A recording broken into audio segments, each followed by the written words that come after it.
নবপ্রেমের সূচনা। সুমাইয়া আক্তার বৃষ্টি। পর্ব 2। অনেক কষ্টে সবাই মিনহাজকে রাজি করিয়েছে দুদিনের জন্য সবার সাথে ঘুরতে যাওয়ার জন্য। আজ রাতের ট্রেনে করে সবাই বান্দরবন যাবে। তারপর সেখানে দুরাত কাটিয়ে তবেই হৃদয়পুর ফিরবে। আজ বুধবার, আর নাহিদ চৌধুরীকে করতে নিয়ে যাওয়া হবে রবিবার। এ জন্যই সবাই শনিবার ফিরে আসবে। কেউ যেহেতু জানে না নাহিদ চৌধুরী পালিয়েছেন তাই সমুদ্র মিথ্যে বলেছে। এছাড়া সমুদ্র ও মিনহাজ মিলে বড় একজন লয়ার হায়ার করেছে এমনটা জানিয়েছে সবাইকে। বিকেলে নাহিদ চৌধুরী ঘরের ভেতরে হাঁটছিলেন। সে সময় মামা বলে পেছনে থেকে কেউ একজন ডাকল। নাহিদ চৌধুরী পিছু ফিরে দেখলেন উনার ভাগ্নে দাঁড়িয়ে আছে। অনেকদিন পর নিজের ভাগ্নেকে দেখে আনন্দিত হয়ে বললেন, ভাগ্নে আয় আয়। তোর না কাল আসার কথা ছিল? আজই আসলাম। তোমাকে অনেক দেখতে ইচ্ছে করছিল। ভালো করেছিস। আয় বসো। দুজনে মিলে খাটে বসলেন। ছেলেটা এবার নাহিদ চৌধুরীর দিকে তাকিয়ে মলিন স্বরে বলল, মামা তুমি হৃদয়পুর ছেড়ে চলে যাও। পুলিশ র্যাব যেভাবে তোমাকে খুঁজছে খুব জলদি ওরা তোমাকে ধরে ফেলবে। আমি আর মিনহাজ মিলে তোমার পাসপোর্টের দিকটা সামলাচ্ছি। আজ থেকে 3 দিন পর রাত 1টার ফ্লাইটে তোমরা কানাডায় যাবে। এখানে আর ফিরো না প্লিজ। এসব রাজনীতি শত্রুতা ছেড়ে একটু শান্তিতে বাঁচতে শেখো। না ভাগ্নে তুই অন্তত মিনহাজের মতো বলিস না। আমি সব মিথ্যে প্রমাণ করে তবেই ক্ষান্ত হব। আমি আবার আমার সাম্রাজ্য ফিরিয়ে আনব। এভাবে নিজের ধ্বংস ডেকে এনো না মামা। 8 বছর যাবৎ সবই তো তোমার মন মতো করেছ তুমি। এবার না হয় আমার আর মিনহাজের কথা একটু শুনো প্লিজ। তোমার বিরুদ্ধে এমন এমন প্রমাণ র্যাবের হাতে লেগেছে যা থেকে তুমি বাঁচতে পারবে না। প্লিজ আমাদের কথা একটু বুঝার চেষ্টা কর। অনুনয়ের স্বরে বলল ছেলেটি। ছেলেটির চোখে মুখে স্পষ্ট ভয়ের দেখার মিলেছে। উনার 2 ছেলে উনাকে নিয়ে এত ভাবে সেটা জেনে উনার বেশ ভালো লাগলো। নাহিদ চৌধুরী পুরো জীবনে এই দুজনকেই তো ভালোবেসেছে। না চাইতেও এই দুজনের প্রতি অদ্ভুত এক ভালোবাসা সৃষ্টি হয়ে গেছে। ছেলে দুটোও বড্ড ভালোবাসে উনাকে। আচ্ছা ভাগ্নে, শুধুমাত্র তুই বললি দেখেই আমি রাজি হয়েছি কানাডায় যাওয়ার জন্য। তবে এই মুহূর্তে হৃদয়পুর ছেড়ে আমি বের হব কিভাবে? সেসব আমার উপর ছেড়ে দাও তুমি। তোমাকে এই হৃদয়পুর থেকে বের করার সম্পূর্ণ দায়িত্ব আমার। আজ রাতে প্রস্তুত থেকো। আর হ্যাঁ, এই কথা যেন কেউ না জানে। এমনকি হিমেল ও ইমতিয়াজও না। সন্ধ্যায় নাহিদ চৌধুরী একা একা বসেছিলেন। এভাবে একা একটা ঘরের মধ্যে দম বন্ধ হয়ে আসছে উনার। নিজেকে বন্দি খাঁচার পাখি মনে হচ্ছে। এর আগে কখনো এভাবে কোথাও আটকা পড়েননি উনি। কানাডায় ফিরে হয়তো আবার মুক্ত জীবন অতিবাহিত করতে পারবেন। এ আশাতেই এখন অপেক্ষার প্রহর গুনছেন নাহিদ চৌধুরী। কিছুক্ষণ পর নাহিদ চৌধুরীর ঘরে ইমতিয়াজ এলো। মূলত ইমতিয়াজই এখন উনাকে 3 বেলার খাবার থেকে শুরু করে প্রয়োজনীয় সব কিছু দিয়ে যায়। কেননা হিমেল নিজের গ্রামে পালিয়ে গেছে। দুজন একসাথে থাকাটা সম্ভব না। নাহিদ চৌধুরী ধরা পড়ে গেলে হিমেল সাহায্য করতে পারবে। মিনহাজের থেকে হিমেল সবার সাথে বেশি পরিচিত। নাহিদ চৌধুরী ইমতিয়াজের দিকে তাকিয়ে দেখলেন ইমতিয়াজের হাতে 2টো অ্যালকোহলের বোতল। অনেক দিন হয়ে গেছে নাহিদ চৌধুরী এসব ছুঁয়েও দেখেননি। যেখানে আগে প্রতি রাতে এটা ছাড়া উনার চলতই না। তাই অনেক দিন পর অ্যালকোহল দেখে উনি নিজেকে সামলাতে পারলেন না। ইমতিয়াজের হাত থেকে এক প্রকারে কেড়ে নিলেন বোতল 2টো। আর প্রফুল্লচিত্তে বললেন, ভালো করেছো এটা এনে। কতদিন হয় এসব খাই না। তুমি তো আমার মন ভালো করে দিয়েছো একদম। কথা শেষ করে বোতলের ক্যাপ খুলে ঢকঢক করে পুরো এক বোতলের অর্ধেক পান করলেন। দেখেই মনে হচ্ছে অনেক দিনের তৃষ্ণার্ত উনি। নাহিদ চৌধুরীকে এভাবে অ্যালকোহল পান করতে দেখে ইমতিয়াজ নাহিদ চৌধুরীর চোখ এড়িয়ে সামান্য হাসল। এত মেঘ না চাইতেন বৃষ্টির মতো হয়ে দাঁড়িয়েছে। এত সহজেই এই পানীয় নাহিদ চৌধুরীকে খাওয়াতে পারবে বলে ভাবেননি ইমতিয়াজ। অবশ্য যারা প্রতিনিয়ত এসব পান করে তারা যদি বেশ কয়েকদিন এসব থেকে দূরে থাকে তাহলে হঠাৎ তাদের সামনে এই পানীয় রাখা হলে তারা নিজেকে এর থেকে দূরে সরিয়ে রাখতে পারে না। এক বোতল প্রায় শেষের দিকে। হঠাৎ নাহিদ চৌধুরীর কাছে নিজেকে কেমন মাতাল মাতাল মনে হচ্ছে। নিজেকে যেন কোথায় একটা হারিয়ে ফেলছেন উনি। কই এর আগে তো কখনো এমন হয়নি। বোতলের দিকে তাকালেন উনি। ঠিকই তো আছে। সব সময় তো এটাই খান উনি। তবে আজ কেন নেশাটা চড়ে বসেছে? নাহিদ চৌধুরী আবারও বোতলটায় চোখ বুলালেন। কিন্তু এ কি সব কিছু এমন ঝাপসা হয়ে আসছে কেন? নাহিদ চৌধুরী ইমতিয়াজের দিকে তাকালেন। ঠিক মতো দেখতে পারছেন না ইমতিয়াজকে। এরকম হওয়ার কারণ জানতে উনি মাতাল স্বরে ইমতিয়াজকে জিজ্ঞেস করলেন, এটা খেয়ে আমার মাথাটা এরকম ঘুরছে কেন? স্যার হয়তো বেশি খেয়ে ফেলেছেন। ঢোক গিলে বলল ইমতিয়াজ। না আমি বেশি খাইনি। 2 বোতল খেলেও আমার নেশা হয় না। আজ তো 1 বোতলও খাওয়া হলো না। নিভু নিভু চোখে থেমে থেমে বললেন উনি। বর্তমানে উনার চোখের সামনে সবকিছু কেমন অন্ধকার হয়ে আসছে ধীরে ধীরে। অনেক কষ্টে নিজের চোখ যুগল খুলে রেখেছেন। মাথাটা কেমন ভনভন করে ঘুরছে। মনে হচ্ছে অন্য এক জগতে আছেন উনি। তবে ভালো লাগছে। নিজেকে কেমন হালকা মনে হচ্ছে, যেন আকাশে উড়ে বেড়াচ্ছেন। নাহিদ চৌধুরীর নেশাটা ভালোমতো হয়েছে বুঝতে পারল ইমতিয়াজ। নেশা তো হওয়ারই কথা, কেননা এর মাঝে নেশা জাতীয় এক প্রকার দ্রব্য মিশিয়ে এনেছে ইমতিয়াজ। আরেকটু মাতাল করার জন্য অপর বোতল নাহিদ চৌধুরীর সামনে ধরে বলল, স্যার এই যে আরেক বোতল আছে। না আমি আর খাবো না, আমার পেটে এইটুকুনি জায়গা নেই। এই বোতল খেলে আমার পেট পুরো ফেটে যাবে। হাত পেটের উপর রেখে খাটের সাথে হেলান দিয়ে বসে বললেন উনি। ইমতিয়াজ আর রিস্ক নিতে চাইল না। এমনিতেই ঠিক মতো বসে থাকতে পারছেন না নাহিদ চৌধুরী, আর না পারছেন ঠিক মতো চোখ খুলে রাখতে। আরেকটু খেলে যদি সেন্স হারিয়ে বসেন তাহলে আরেক ঝামেলা বাঁধবে। তাই আর না সেধে মোবাইলের রেকর্ডিং অন করল। মোবাইলটা টেবিলের উপর রেখে নাহিদ চৌধুরীর সামনাসামনি বসে জিজ্ঞেস করল, স্যার আপনি ঠিক আছেন? হ্যাঁ আমি একদম ঠিক আছি। আমার আবার কি হবে? না মানে আপনাকে অন্য রকম দেখাচ্ছে। আচ্ছা এসব থাক, আপনাকে কিছু কথা জিজ্ঞেস করার ছিল। কি কথা? ভ্রু উঁচু করে জিজ্ঞেস করলেন নাহিদ চৌধুরী। জি আরশাদ রায়হানকে চিনেন আপনি? আরশাদ রায়হান, বলে উচ্চস্বরে হেসে উঠলেন নাহিদ চৌধুরী। হাসতে হাসতে বিছানায় ঢলে পড়লেন। উনাকে দেখে মনে হচ্ছে ভারী মজার কথা শুনেছেন উনি।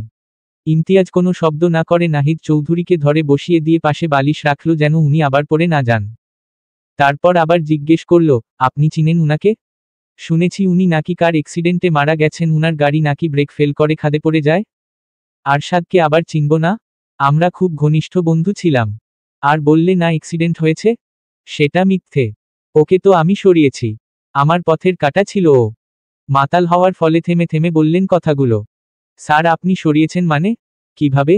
সবাই তো বলেছে এটা একটা অ্যাক্সিডেন্ট ছিল। নাহিদ চৌধুরী কিছু বললেন না। ঝিমুতে লাগলেন। উনি এখন ঘুমিয়ে পড়লে বা জ্ঞান হারিয়ে ফেললে ঝামেলা বেঁধে যাবে। এই সুযোগ আর কখনো মিলবে না। তাই উনাকে এভাবে ঘুমোতে দিলে চলবে না। এই ভেবে ইমতিয়াজ নাহিদ চৌধুরীর দুগালে হাত দিয়ে আস্তে আস্তে কিছু থাপ্পড় মেরে জাগানোর চেষ্টা করল। কিন্তু নাহিদ চৌধুরী আগের মতোই ঝিমুচ্ছেন। ইমতিয়াজ এবার জোরে নাহিদ চৌধুরীর শরীর ঝাঁকাতে শুরু করলে নাহিদ চৌধুরী চোখ মেলে তাকান। নাহিদ চৌধুরীকে তাকাতে দেখে ইমতিয়াজ সব সত্য উনার মুখ থেকে বের করার জন্য আবার বলল, স্যার বললেন না তো? কি বলবো? আরশাদ রায়হান কিভাবে মারা গেলেন? তোমাকে কেন বলবো? তুমি কে? স্যার আমি ইমতিয়াজ। আপনি বলেছিলেন আমাকে সবটা বলবেন। ওহ বলেছিলাম? ভাবুক হয়ে জিজ্ঞেস করলেন নাহিদ চৌধুরী। হ্যাঁ। তাহলে বলি।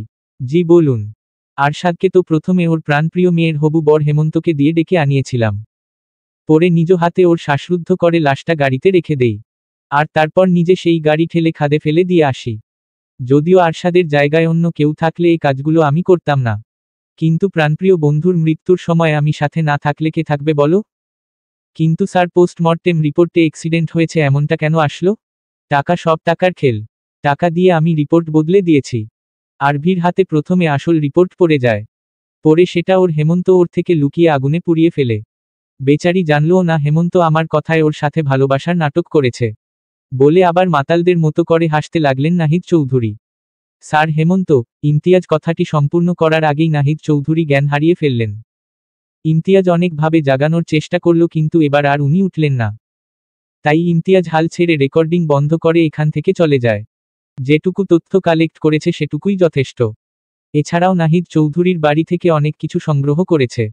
আজকের পর ভুল করেও আর নাহিদ চৌধুরীর সামনে পড়বে না এমনটা ভেবে নেয় ইমতিয়াজ। কেননা নাহিদ চৌধুরী একবার যদি জানতে পারেন ইমতিয়াজ উনাকে ধোঁকা দিয়েছে তবে ইমতিয়াজকে এই পৃথিবী থেকে সরিয়ে ফেলতে উনি দুবার ভাববেন না।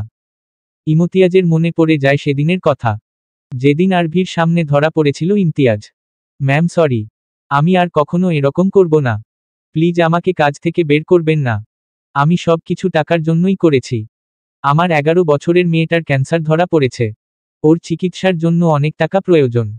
আমার কাছে আর কোনো টাকা অবশিষ্ট নেই যা দিয়ে আমি ওর চিকিৎসা করাবো। নিজের সব কিছু বিক্রি করে দিয়েছি। শেষে যখন নাহিদ চৌধুরী আমার সামনে এই অফারটা রাখলো আমি নিজের মেয়ের কথা ভেবে ভুল পথে চলে যাই। আমাকে মাফ করে দিন ম্যাম। আমি কাল জেনেছি আপনার মেয়ের কথা। আপনি আমাকে কেন জানালেন না ইমতিয়াজ? আমি রাজনীতিতে জড়িতেছি সমাজ সেবা করার জন্য। আর আপনি আমার অ্যাসিস্ট্যান্ট হয়েও আমাকে জানালেন না? আল্লাহ না করুক কিন্তু আপনার এই খারাপ কাজের ফল যদি প্রকৃতি আপনার মেয়েকে দেয় তাহলে? এ কথা শুনে ইমতিয়াজ চুপ হয়ে গেল। সত্যিই তো এরকমটা হলে ইমতিয়াজ কি করবে? শুনুন, ইমতিয়াজ খারাপ কাজ করে কখনো ভালো হয় না। একসময় ঠিকই খারাপ কাজ সবার সামনে চলে আসে। সব সময় সত্যেরই জয় হয়। আপনার মেয়ে যদি জানতে পারে আপনি অসৎ পথে অর্থ উপার্জন করছেন, তাহলে পারবেন নিজের মেয়ের সামনে মাথা উঁচু করে দাঁড়াতে? ইমতিয়াজ মাথা নিচু করে অনুতপ্ত হয়ে বলল, আমি আর কখনো ভুল পথে যাব না মম। ইমতিয়াজের কথায় আরভি দীর্ঘশ্বাস ফেলে বলল, আপনার মেয়ের চিকিৎসার সব দায়িত্ব আজ থেকে আমার। তবে আপনাকেও আমার হয়ে একটা কাজ করতে হবে। কি কাজ ম্যাম? আমি আমার মেয়ের জন্য সব কিছু করতে প্রস্তুত।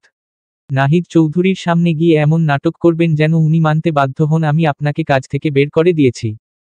আর তারপর আপনাকে কি করতে হবে তা আমি অন্য একজনের মাধ্যমে আপনাকে জানিয়ে দিব। সেদিন না চাইতেও ইমতিয়াজ রাজি হয় আরভির কথায়।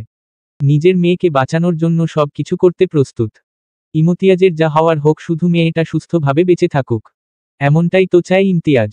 ইমতিয়াজ এখান থেকে বেরিয়ে সোজা আরভিদের বাড়িতে এসেছে। আরভিও সবে মাত্র বাড়ি ফিরেছে। ইমতিয়াজকে দেখে বুঝে গেল ইমতিয়াজ নিজের কাজে সফল হয়েছে। আরভি সামান্য হেসে ইমতিয়াজকে জিজ্ঞেস করল, আরে হো ইমতিয়াজ, তোমার কাজ শেষ তবে? ইমতিয়াজও সামান্য হেসে প্রত্যুত্তরে বলল, জি ম্যাম। যেসব প্রমাণ হাতে লেগেছে, নাহিদ চৌধুরী আর রাজনীতিতে ফিরতে পারবেন বলে আমার মনে হচ্ছে না। কথাটি বলে ইমতিয়াজ আরভির দিকে একটা ফাইল এবং একটা পেনড্রাইভ এগিয়ে দেয়।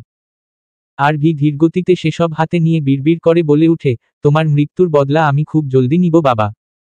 সব প্রমাণ আমার হাতে চলে এসেছে। এবার শুধু সবার সামনে নাহিদ চৌধুরীর মুখোশ খুলে ছুঁড়ে ফেলার পালা। ম্যাম, আমি আজ তবে আসি। সাবধানে থেকো। প্রয়োজনে তোমার বউ ও মেয়েকে নিয়ে আমাদের বাড়িতেই কিছুদিন থাকতে পারো, যতদিন না নাহিদ চৌধুরীর কিছু একটা ব্যবস্থা হচ্ছে। আপনি চিন্তা করবেন না ম্যাম, প্রয়োজন হলে আমি আপনাকে জানাবো। তারপর আরভি সম্মতি দিলে ইমতিয়াজ উঠে বাড়ি থেকে বেরিয়ে যায়। আরভি নিজের ঘরে গিয়ে সর্বপ্রথম পেনড্রাইভ ল্যাপটপের সাথে কানেক্ট করে। ভেতরে কিছু ফাইল ও একটা অডিও ক্লিপ দেখতে পায়। কিসের অডিও জানার জন্য যখন অডিওটা প্লে করে তখন নাহিদ চৌধুরীর কথা আরভির কর্ণগোচর হয়। আরশাদ রায়হানের মৃত্যুর বর্ণনা শুনে আরভির মুখে বিষাদের হাসি ফুটে ওঠে। কতটা জঘন্যভাবে মেরেছে আরশাদ রায়হানকে। নিশ্চয়ই অনেক কষ্ট হয়েছে উনার। আরভি চোখ বন্ধ করে নাহিদ চৌধুরীর প্রতিটি কথা মনোযোগ সহকারে শুনতে থাকে। আর মনের ক্যানভাসে কল্পনা করতে থাকে এই ভয়াবহ দৃশ্য। আরভির চোখ থেকে অঝোর ধারায় নোনতা জল গড়িয়ে পড়ছে। কিন্তু হঠাৎ নাহিদ চৌধুরীর মুখে হেমন্তের নাম শুনে ফট করে চোখ মেলে তাকায় আরভি। হৃদপেশি দ্রুত গতিতে সংকোচন ও প্রসারণ হতে থাকে। আরভির মন বারবার বলছে সব মিথ্যে হোক, এটা স্বপ্ন হোক, নাহিদ চৌধুরীর সাথে হেমন্তের কোনো যোগসূত্র না থাকুক। কিন্তু যেমনভাবে সত্য কখনো মিথ্যে পরিণত হয় না, তেমনভাবেই আরভির ইচ্ছে অনুযায়ী এটাও স্বপ্নে পরিণত হয়নি। আরভি বাকহারা হয়ে পুরো অডিওটা শুনল। অডিও শেষ হতেই দুহাত দিয়ে পেছনের দিকে চুল টেনে ধরে আরভি। আরভির মনের কোথাও একটা হেমন্তকে নিয়ে আসার প্রদীপ জ্বলে ছিল। হয়তো ইমতিয়াজ ভুল ছবি পাঠিয়েছে এটা ভেবে। কিন্তু নাহিদ চৌধুরীর এসব কথা শুনে আজ সেই আশার প্রদীপ নিভে গেল। আরভির পুরো ঘর আলোয় ঝলমল করলেও মনের ভেতরটা নিস্তব্ধ অন্ধকারে ঢেকে আছে। কোথাও কোনো আলো নেই, যেন মনির গহীনটা নিস্তব্ধ অন্ধকারের সাথে খেলায় মেতে আছে। আরভি আস্তে ধীরে উঠে দাঁড়ায়। কাঠের আলমারির কাছে গিয়ে আলমারি থেকে শুভ্র রঙের একটা শার্ট ও একটা ছবির অ্যালবাম বের করে। শার্ট ও অ্যালবাম বেকনিতে নিয়ে ঘৃণার সহিত ফ্লোরে ছুঁড়ে ফেলে। নিচে গিয়ে রান্নাঘর থেকে দিয়াশলাই ও ঘরে এসে হ্যাক্সিসল নিয়ে আবার বেকনিতে চলে যায়। বেকনিতে এসে প্রথমে শার্টের উপর হ্যাক্সিসল ঢেলে তাতে দিয়াশলাই দিয়ে আগুন ধরিয়ে দেয়। বেলকনির দেওয়াল ঘেঁষে আগুনের সামনে বসে এক ধ্যানে তাকিয়ে থাকে আগুনের দিকে। তার কিছুক্ষণ পর অ্যালবাম থেকে একটা একটা করে হেমন্তের ছবি বের করে আগুনে জ্বালাতে থাকে। বর্তমানে আরভির হাতে হেমন্তের শেষ ছবিটি রয়ে গেছে। আরভি তাতে আগুন ধরিয়ে হাতে ধরে রেখে দেখতে থাকে। আগুন হাতের আঙুলের কাছাকাছি চলে এসেছে। কয়েক সেকেন্ডের মধ্যে এটা না ফেললে হাত পুড়ে যাবে। তা জানা সত্ত্বেও আরভি নিজের হাত সরালো না, বরং জ্বলতে দিল হাতের আঙুল। এটাকে নিজের শাস্তি হিসেবে ধরে নিল আরভি। হেমন্তকে ভালোবাসার শাস্তি, একজন প্রতারককে ভালোবাসা শাস্তি, বাবার খুনিকে ভালোবাসার শাস্তি। জ্বলন্ত আগুন এক সময় নিভে যায়। আরভির হাতের বৃদ্ধা আঙুল ও তর্জনী আঙুল কিছুটা পুড়ে যায়। এ দুটো আঙুলে ভীষণভাবে জ্বালাপোড়া করছে। সামান্য একটু আঙুল জ্বলেছে, তাতেই এত যন্ত্রণা হচ্ছে। তাহলে আরশাদ রায়হানকে যখন শ্বাসরোধ করে হত্যা করা হয়েছে তখন নিশ্চয় অনেক বেশি কষ্ট হয়েছে। নিচে পড়ে থাকা ছাই আরভি হাতের মুঠোয় নেয়। মুখের সামনে হাত নিয়ে মুঠো হালকা করে স্বল্প বেগে ছাই নিচে ফেলতে থাকে। আর বিষাদ মাখা কণ্ঠে বলে উঠে, ভালোবাসার প্রতিদানে ধোঁকা দিয়েছেন আপনি আমায়। আমিও এই ধোঁকার প্রতিদানে মৃত্যু দিব আপনাকে। রাত 9টা বেজে 17 মিনিট। নাহিদ চৌধুরী এখনও অচেতন অবস্থায় পড়ে আছেন নিজের বিছানায়। হঠাৎ একজন ঘরের আলো জ্বালিয়ে দেয়। নাহিদ চৌধুরীকে এরকম এলোমেলো হয়ে অন্ধকার ঘরে শুয়ে থাকতে দেখে সন্দেহ জাগে ছেলেটির মনে। ছেলেটি আস্তে ধীরে নাহিদ চৌধুরীর দিকে এগিয়ে যায়। বার তিনেক মামা বলে ডাকে, কিন্তু নাহিদ চৌধুরীর কোনো সাড়া শব্দ নেই। ছেলেটি এবার টেবিলের উপর থেকে পানির জগ নিয়ে পানির ছিটে দিতে থাকে নাহিদ চৌধুরীর চোখে মুখে। সাময়িক সময় বাদে নাহিদ চৌধুরী চোখ মেলে তাকান। আর তা দেখে ছেলেটি স্বস্তির নিঃশ্বাস ফেলে জিজ্ঞেস করে, ঠিক আছো তুমি? নাহিদ চৌধুরী উঠে বসার চেষ্টা করলে ছেলেটি নাহিদ চৌধুরীকে সাহায্য করে উঠে বসার জন্য। নাহিদ চৌধুরী খাটের সাথে হেলান দিয়ে বসে মনে করার চেষ্টা করেন উনার সাথে কি হয়েছিল। কিন্তু কিছুতেই মনে করতে পারছেন না। শুধু মনে পড়ছে ইমতিয়াজ অ্যালকোহল এনেছিল আর উনি সেটা পান করেছিলেন। তারপর আর কিছু মনে নেই। ছেলেটি নাহিদ চৌধুরীকে চুপ থাকতে দেখে পুনরায় জিজ্ঞেস করে, কি হয়েছে তোমার? ভাগ্নে, আমার মনে হয় নেশাটা একটু চড়ে বসেছিল। অন্যমনস্ক হয়ে উত্তর দিলেন নাহিদ চৌধুরী। মামা, আমি তোমাকে বলেছিলাম রাতে আমি তোমাকে নিতে আসব। আর তুমি ছাইপাশ গিলে বসে আছো। অনেক দিন পর দেখেছিলাম তো, তাই আর নিজেকে সামলাতে পারিনি। মাথাটা খুব ধরেছে রে, বলে 2 আঙুল দিয়ে মাথায় স্লাইড করতে লাগলেন নাহিদ চৌধুরী। তুমি বস, আমি আসছি, বলে ছেলেটি ঘর থেকে বেরিয়ে যায়। মিনিট 6 পর হাতে 1 গ্লাস লেবু পানি নিয়ে আবার ফিরে আসে। নাহিদ চৌধুরীর সামনে গ্লাসটি ধরে বলে, খেয়ে নাও, ভালো লাগবে। নাহিদ চৌধুরী গ্লাসটা হাতে নিলে ছেলেটি জিজ্ঞেস করে, এসব কে এনেছিল? ইমতিয়াজ। আর খাবে? ভালো কথা, একটু পরিমাণ মতো খাবে তো নাকি? কতটুকু খেলে নেশা হবে তা অনুমান করে খেতে পারলে না? হ্যাঁ, ওই এনেছিল, কিন্তু আজ আমি 1 বোতলও খাইনি। প্রতিবার প্রায় 2 বোতল শেষ করে ফেলি, তাও নেশা চড়ে না। আমার মনে হচ্ছে কিছু একটা মেশানো ছিল ওটায়, ভাবুক হয়ে বললেন নাহিদ চৌধুরী। বাদ দাও, এই লেবু পানিটা খেয়ে তাড়াতাড়ি এটা পরে নাও। একটা শপিং ব্যাগ নাহিদ চৌধুরীর দিকে এগিয়ে দিয়ে বলল ছেলেটা। নাহিদ চৌধুরী ব্যাগ হাতে নিয়ে ব্যাগের ভেতর থাকা জিনিস বের করে দেখেন একটা বোরখা ও নিকাব রয়েছে। তা দেখে উনি হতভম্ব হন। অবাক স্বরে জিজ্ঞেস করেন, ভাগ্নে, এটা তো মেয়েদের বোরখা, আমি পরব কেন? এটা না পরলে এলাকা ছেড়ে তুমি পালাতে পারবে না। জান বাঁচানো ফরজ। আর কথা না বাড়িয়ে তাড়াতাড়ি এটা পরে নাও। কিন্তু ভাগ্নে। কোনো কিন্তু নয় মামা, আমাদের হাতে বেশি সময় নেই, প্লিজ তাড়াতাড়ি পরে নাও, তারা দেখিয়ে বলল ছেলেটি। বলছিলাম আর কোনো পথ নেই মামা, চিৎকার করে বলে ছেলেটি। রাগ করছিস কেন? পরছি তো, বলে বোরখা ও নিকাব পরতে শুরু করলেন নাহিদ চৌধুরী। এ ছাড়া যে আর কোনো গতি নেই। এই দিনও দেখতে হলো শেষমেশ কিনা মেয়েদের বোরখা। কাল রাতে পুরনো স্মৃতিগুলোর সাথে আরভি নিজের মনের সমস্ত অনুভূতিগুলো পুড়িয়ে ফেলেছে। আরভির এটা ভেবে রাগ হচ্ছে, আরভির কেন মনে হতো সব মিথ্যে, হেমন্ত আরভিকে ঠকাতে পারে না। 2 দিন আগেও নিজের উপর রাগ হয়েছিল, হেমন্তকে ভুল বুঝেছে তা ভেবে, আর আজ আবারও রাগ হচ্ছে, হেমন্তকে পুনরায় বিশ্বাস করে। আরভি এই 8 বছরে নিজের অনুভূতি লুকাতে শিখে গেছে। আর তাই তো সকালে ঘুম থেকে উঠার পর আফিফা আফরোজ ধরতে পারেননি কিছু। আরভি খাবার টেবিলে বসে এক হাতে ফেসবুকের নিউজ ফিড স্ক্রোল করছে ও অপর হাতে খাবার খাচ্ছে। আর তা দেখে আফিফা আফরোজ তেতে উঠে বললেন, হয় খাবার আগে শেষ কর, নইলে আগে মোবাইল চালা। 2 কাজ কখনো একসাথে করতে নেই, মনে রাখিস। আফিফা আফরোজের কথায় আরভি মোবাইল রেখে দিতে গিয়েও রাখল না। নোটিফিকেশন এর টুংটাং শব্দে চেক করে কিসের নোটিফিকেশন। দেখতে পায় হোয়াটসঅ্যাপে ফাজ একটা ঠিকানা পাঠিয়েছে। মূলত 2 দিন আগে ফাজকে হেমন্তের ছবি দিয়ে বলেছিল লোক লাগিয়ে এই ছেলেকে খুঁজে বের করতে। এত তাড়াতাড়ি খুঁজে বের করতে পারবে তা ভাবেনি আরভি। ঠিকানাটি একটা রিসোর্টের, যার লোকেশন বান্দরবন। তার মানে হেমন্ত এখন বান্দরবন অবস্থান করছে। আরভি তাচ্ছিল্যের হাসি হাসল। যেহেতু হেমন্তের ঠিকানা পাওয়া গেছে, সেহেতু এভাবে কিভাবে হেমন্তকে ছেড়ে দিবে আরভি? হেমন্তের সাথে তো দেখা করতেই হবে। অনেক হিসেব নিকেশ যে বাকি রয়ে গেছে। আরভির গাড়ি ছুটছে বান্দরবনের পথে। সেখানে পৌঁছাতে রাত হবে। কাল সকালেই হেমন্তের সাথে দেখা করবে বলে ভেবে রেখেছে আরভি। বান্দরবন আরভি একা যাচ্ছে না, সঙ্গে ফাজও আছে। কাল রাতেই পেনড্রাইভ ও ফাইলগুলোর 1 কপি তন্ময়ের কাছে মেইল করে পাঠিয়ে দিয়েছে আরভি। আরেক কপি সাংবাদিকদের কাছে। কেননা সত্যিটা তো সবার জানা উচিত। আরশাদ রায়হানের মৃত্যুর রহস্যটাও সবার জানা উচিত। নাহিদ চৌধুরী আবার পালিয়েছেন তা আজ সকালেই জানতে পারে আরভি। পুলিশ ও র্যাব গিয়েছিল উনাকে আটক করতে, কিন্তু ওই বাড়িতে উনার পদচিহ্নটুকুও কেউ পাননি। সকালে পাখির কিচির মিচির শব্দে আরভির ঘুম ভাঙ্গে। আড়মোড়া ভেঙে উঠে বসে মোবাইল হাতে নিয়ে দেখে সকাল 8টা বেজে 17 মিনিট। হেমন্ত যেই রিসোর্টে অবস্থান করছে, আরভি নিজেও সেই একই রিসোর্টে উঠেছে। আর কিছুক্ষণের মধ্যেই সামনাসামনি হবে দুজনে। এটা ভেবেই আরভির হৃৎপেশির সঞ্চালন বেড়ে যায়। কিন্তু এরকম হলে তো চলবে না, নিজেকে শান্ত রাখতে হবে। আরভি বালিশের নিচ থেকে রিভলভার বের করে দেখে নেয় কয়টা বুলেট রয়েছে। 3টে আছে। আচ্ছা, এই 3টে বুলেট দিয়ে হেমন্তের বুক ক্ষতবিক্ষত করবে নাকি আরও কিছু বুলেট সাথে করে নেওয়া উচিত?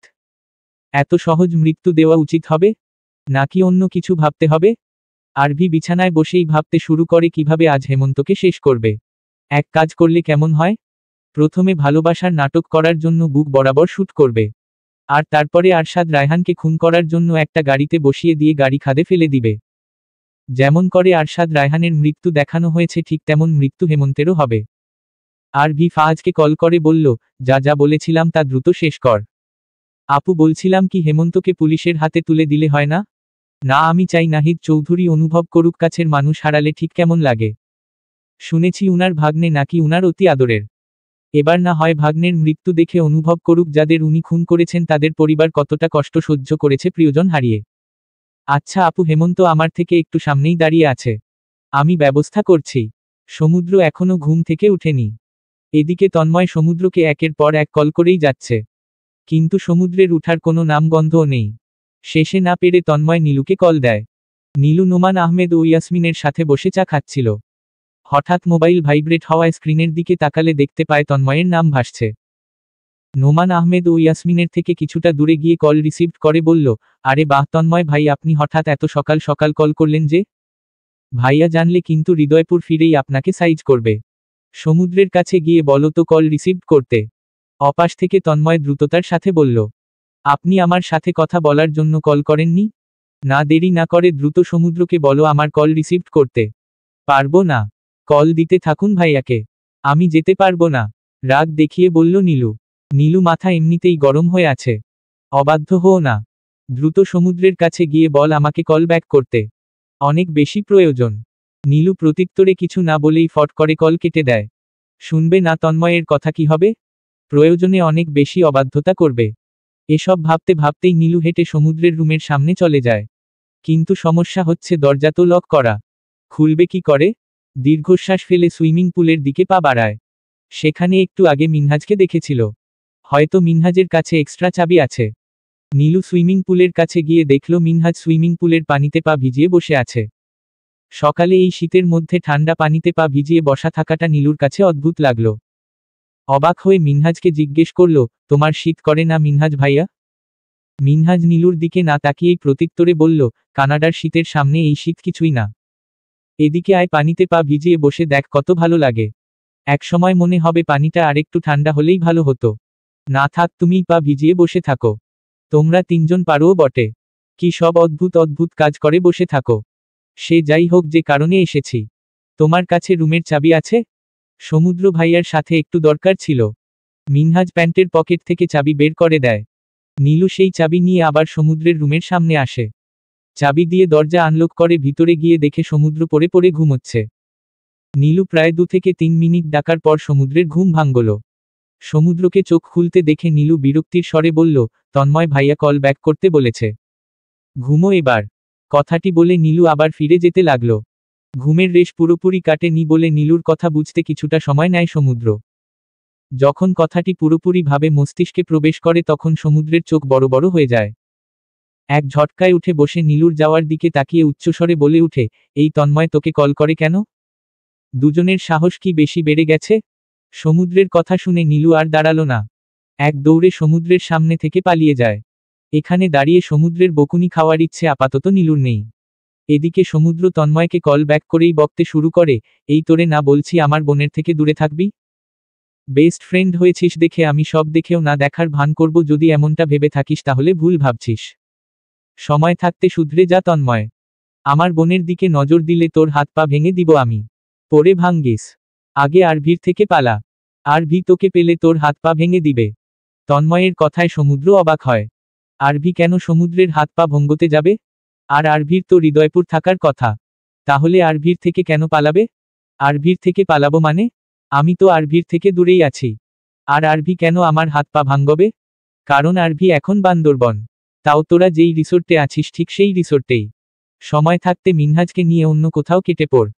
নইলে আজ তোমাকে আরভির হাত থেকে কেউ বাঁচাতে পারবে না বাচ্চা। তারপর তুমি নিজে বেঁচে থাকলে আমার হাত পা ভাঙতে এসো কেমন?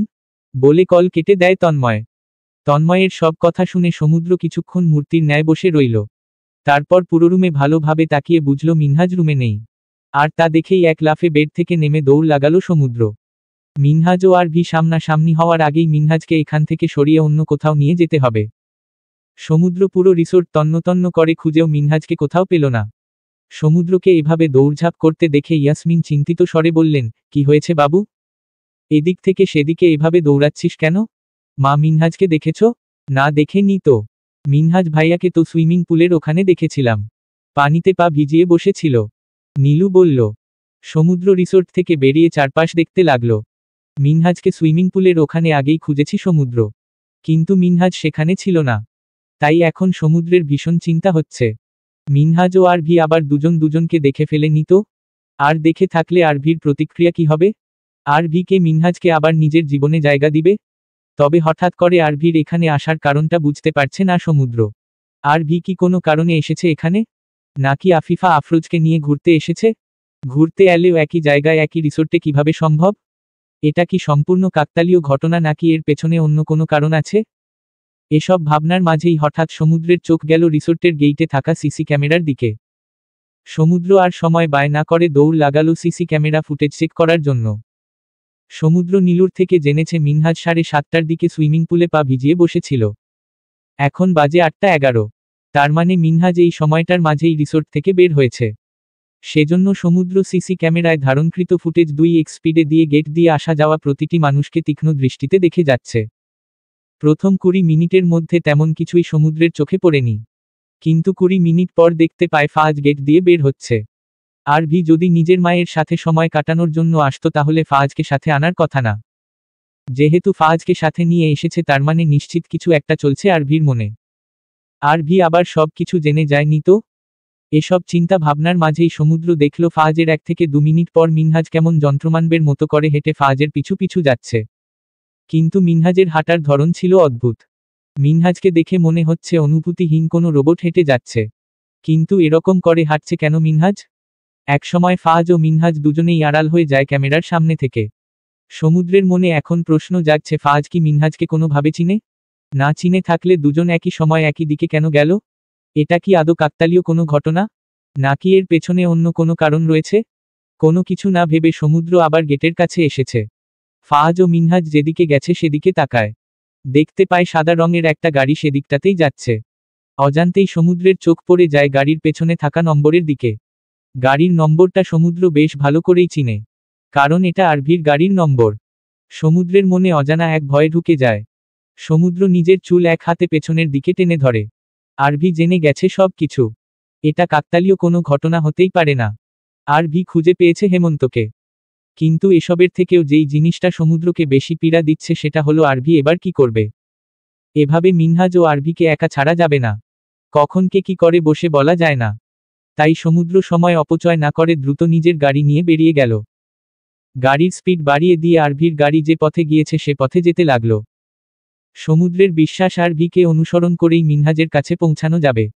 সমুদ্রের ভয় হচ্ছে সমুদ্র যদি ঠিক সময় না পৌঁছাতে পারে, আর এর মাঝেই যদি খারাপ কিছু ঘটে যায়। অনেক স্পিডে গাড়ি চালানোর পরও সমুদ্র আরভির গাড়ি খুঁজে পায়নি। উল্টো চৌরাস্তার মোড়ে গাড়ি থামিয়ে চিন্তায় পড়ে যায় কোন পথে যাবে। ইচ্ছে মতো যে কোনো এক পথে গেলেই তো আর হবে না, তাতে ভুল পথে যাওয়ার সম্ভাবনাই বেশি। সমুদ্র গাড়ির স্টিয়ারিং হুইলের উপর মাথা ঠেকিয়ে চোখ বন্ধ করে আছে। জোরে জোরে শ্বাস নিয়ে ভাবছে এবার কি করবে। হুট করে তন্ময়ের কথা মাথায় এলো। তন্ময় থাকতে সমুদ্র কেন এত ভাবছে? দেরি না করে সাথে সাথেই তন্ময়ের নম্বর ডায়াল করল। তন্ময় কল রিসিভ করেই চিন্তিত স্বরে জিজ্ঞেস করল, কোনো সমস্যা হয়েছে? আরভি আর মিনহাজ সামনাসামনি পড়েছে। এসব বলার টাইম নেই। তুই তাড়াতাড়ি ফাজের লোকেশন ট্র্যাক করে আমাকে জানা প্লিজ। ফাজের লোকেশন কেন ট্র্যাক করব বলতো? উফ, এসব বলার সময় নেই বললাম তো। তোকে যা করতে বলেছি তাড়াতাড়ি কর। আচ্ছা, আমাকে একটু সময় দে, আমি কিছুক্ষণের মধ্যেই লোকেশন সেন্ড করে দিচ্ছি তোকে। মিনহাজ একটা চেয়ারে বসে আছে। চারপাশ ঘুটঘুটে অন্ধকার। মিনহাজ বুঝতে পারছে না সে এখন ঠিক কোথায় আছে। এটা কি রিসোর্টের কোনো রুম? কিন্তু এত অন্ধকার কেন? সমুদ্র নিশ্চয় মজা নিচ্ছে এরকম করে মিনহাজকে ভয় দেখানোর চেষ্টা করছে।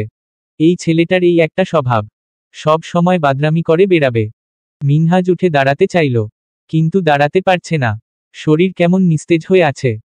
তার উপর মিনহাজ বুঝতে পারল হাত পা ও কোমর মোটা রশি দিয়ে বাঁধা। মিনহাজ চমকালো, সমুদ্র এমন কিছু করতে পারে না, অন্তত এভাবে বেঁধে রাখবে না। তার মানে এটা অন্য কারো কাজ। মিনহাজ মনে করার চেষ্টা করছে এখানে কিভাবে এলো। মিনহাজ তো সুইমিং পুলের পানিতে পা ভিজিয়ে বসেছিল, কোত্থেকে যেন একটা ছেলে এসে পাশে বসে। মিনহাজ পাশ ফিরে তাকিয়ে দেখেনি ছেলেটাকে, কিন্তু শার্টের হাতা ফোল্ড করার বাহানায় মিনহাজের সামনে হাত সোজা করে ধরেছিল ছেলেটা। তারপর হঠাৎ কি হলো ঠিক মনে পড়ছে না, মনে হচ্ছে মাথা থেকে কিছু সময়ের মেমোরি ডিলিট করে দেওয়া হয়েছে। এই রুম জুড়ে এতটাই পিনপতন নীরবতা বিরাজ করছে যে মিনহাজের শ্বাস প্রশ্বাসের শব্দ স্পষ্ট শুনতে পারছে মিনহাজ। মিনহাজের মাথায় ঢুকছে না কে এভাবে মিনহাজকে কিডন্যাপ করবে। জানার জন্য মিনহাজ শব্দ করল, উচ্চস্বরে বলে উঠল, কেউ আছেন? আমাকে এভাবে আটকে রেখেছেন কেন? এই বাক্যটি ঘরের চার দেওয়ালের সাথে বাড়ি খেয়ে প্রতিধ্বনির সৃষ্টি হল। মিনহাজ থেমে যাওয়ার পরেও চারপাশ থেকে এই শব্দ ভেসে আসতে লাগল। তবে এই শব্দের সাথে আরও একটা শব্দ মিনহাজের কানে এলো, সেটা হলো দরজা খোলার শব্দ। মিনহাজ দরজা খোলার শব্দ পেয়ে শব্দের উৎস ধরে দরজার দিকে তাকায়, দেখতে পায় সেখানে একটা নারী অবয়ব দাঁড়িয়ে, যা আস্তে ধীরে মিনহাজের দিকে এগিয়ে আসছে। হঠাৎ করে ঘরে আলো জ্বলে উঠে, এতক্ষণ অন্ধকারে থাকা এই আলোতে মিনহাজের চোখ কুঁচকে আসে। যখন ভালোভাবে চোখ মেলে তাকায় তখন নিজের সামনে আরভিকে দেখতে পায়। আরভিকে দেখে বাঁকা হাসে মিনহাজ, আর বলে, তাহলে মিস আরভি রায়হান শেষমেশ আমাকে খুঁজে পেলেন। আরু থেকে ডিরেক্টর ভি রায়হান, আপনার তো দেখছি বেশ উন্নতি হয়েছে হেমন্ত। অনাধিকার চর্চা আমার স্বভাবের মাঝে পড়ে না। ওহ আচ্ছা, তবে কি মামার কথা শুনে মেয়েদের মন ভাঙ্গা আপনার স্বভাব? নিরহ মানুষদের জীবন কেড়ে নেওয়া আপনার স্বভাব? মিনহাজ অবাক হলো, মামা? মামাকে আবার? মিনহাজের তো কোনো মামাই নেই। আমার কোনো মামা আছে বলে আমার মনে পড়ছে না মিস আরভি রায়হান। তবে কি আমার এই মুহূর্তে বলা প্রতিটি কথা আপনি অস্বীকার করতে চাইছেন? না, শুধু মামার কথাটা অস্বীকার করছি। আমার কোনো মামা নেই, আমি বাবার কথায় সব করেছি। প্রথমত আরভি আশ্চর্য হয় মিনহাজের স্বীকারোক্তি দেখে। আরভি ভেবেছিল মিনহাজ সহজে স্বীকার করতে চাইবে না, কিছু ভুলভাল বুঝাবে আরভিকে। কিন্তু এখন তো দেখা যাচ্ছে আরভির চিন্তাভাবনা উল্টো হচ্ছে। আর কি বলল? বাবার কথায় সব করেছে? কিন্তু আরভির জানা মতে হেমন্ত নাহিদ চৌধুরীর ভাগ্নে। আরভি এতক্ষণ যাবৎ শান্ত ছিল, শান্ত স্বরে কথা বলছিল, অনেকটা ঝড়ের আগের শান্ত পরিবেশের মতো। যখন ঝড়ও শুরু হবে তখন আরভি নিজের প্রলয় শুরু করবে। আরভি এবার উচ্চস্বরে হাসল, উদ্ভূতভাবে হাসল। আরভির এরকম অদ্ভুত হাসি গুমোট এই পরিবেশকে ভারী করে তুলেছে। আরভি কোনো রকমে নিজের হাসি থামিয়ে মিনহাজের দিকে সামান্য ঝুঁকে মিনহাজের পুরো মুখ জুড়ে একটা ছুরি দিয়ে ছুঁয়ে দিতে দিতে শান্ত স্বরে বলল, তবে কি বলতে চাচ্ছেন নাহিদ চৌধুরীর সাথে আপনার কোনো সম্পর্ক নেই? নাহিদ চৌধুরী আপনার মামা হন না? আপনি আসলে ঠিক কাকে খুঁজছেন মিস আরভি রায়হান? হেমন্তকে নাকি নাহিদ চৌধুরীর ভাগ্নেকে? আরভি হেমন্তের পেছনে গিয়ে দাঁড়ায়, গলায় হালকা ভাবে ছুরি স্পর্শ করে বলে, দুজনকেই। তবে হেমন্তকে সব থেকে বেশি খুঁজেছি, নিজ হাতে শেষ করব বলে। হেমন্তের রক্তে নিজের হাত লাল করব বলে। হেমন্ত আপনার সামনেই বসে আছে, আর হেমন্তের গলায় আপনি ধারালো ছুরি ধরে আছেন। কোনো ইচ্ছে অপূর্ণ রাখতে নেই, হাত চালিয়ে দিন। হেমন্তের রক্তে নিজের হাত রঞ্জিত করুন। আরভি ছুরিটা আরেকটু চেপে ধরে হেমন্তের গলায়, গলার চামড়া কিছুটা কেটে ঈষৎ রক্ত বের হতে থাকে। তা দেখে ফাহাজ অবাক চোখে আরভির দিকে তাকিয়ে আছে। ফাহাজ কখনো আরভির এই রূপ ভাবতেও পারেনি। কেমন ভয়ঙ্কর দেখাচ্ছে আরভিকে। ফাহাজের নিজেরই ভয় হচ্ছে আরভিকে দেখে। কেমন বদ্ধ পাগলের মতো লাগছে আরভিকে। এত সহজ মৃত্যু কেন দিব আপনাকে? বলে ছুরি গলা থেকে নামিয়ে হেমন্তের সামনে এসে হেমন্তের দিকে আবারও ঝুঁকে দাঁড়ায় আরভি। ছুরির মাথা এবার হৃৎপিণ্ড বরাবর ঠেকিয়ে হালকা চাপ দিয়ে বলে, আপনি আমার এখানটায় কষ্ট দিয়েছেন। প্রথমে ভেবেছি আপনাকে মারতে আমার রিভলভারের 3টে বুলেটই যথেষ্ট। তারপর ভাবলাম না, এত সহজ মৃত্যু আপনার হতে পারে না। তাহলে কিভাবে আমাকে মৃত্যু দিবেন শুনি? মিনহাজ শান্ত স্বরে জিজ্ঞেস করল, নিজের মৃত্যুর বিবরণ নিজেই শুনতে চান? এটাকে কি আপনার শেষ ইচ্ছে ধরে নিব? ধরে নিন, ক্ষতি কি? তাহলে শুনুন। প্রথমে এই ছুরির আঘাতে আপনার হৃৎপিণ্ডটাকে রক্তাক্ত করব। সেই রক্তে নিজের হাত রঞ্জিত করব। তারপর শ্বাসরোধ করে আপনাকে একটা গাড়িতে বসিয়ে গাড়ি খাদ থেকে ফেলে দিব। সবাই ভাববে গাড়ি ব্রেক ফেল হয়ে খাদে পড়ে গেছে।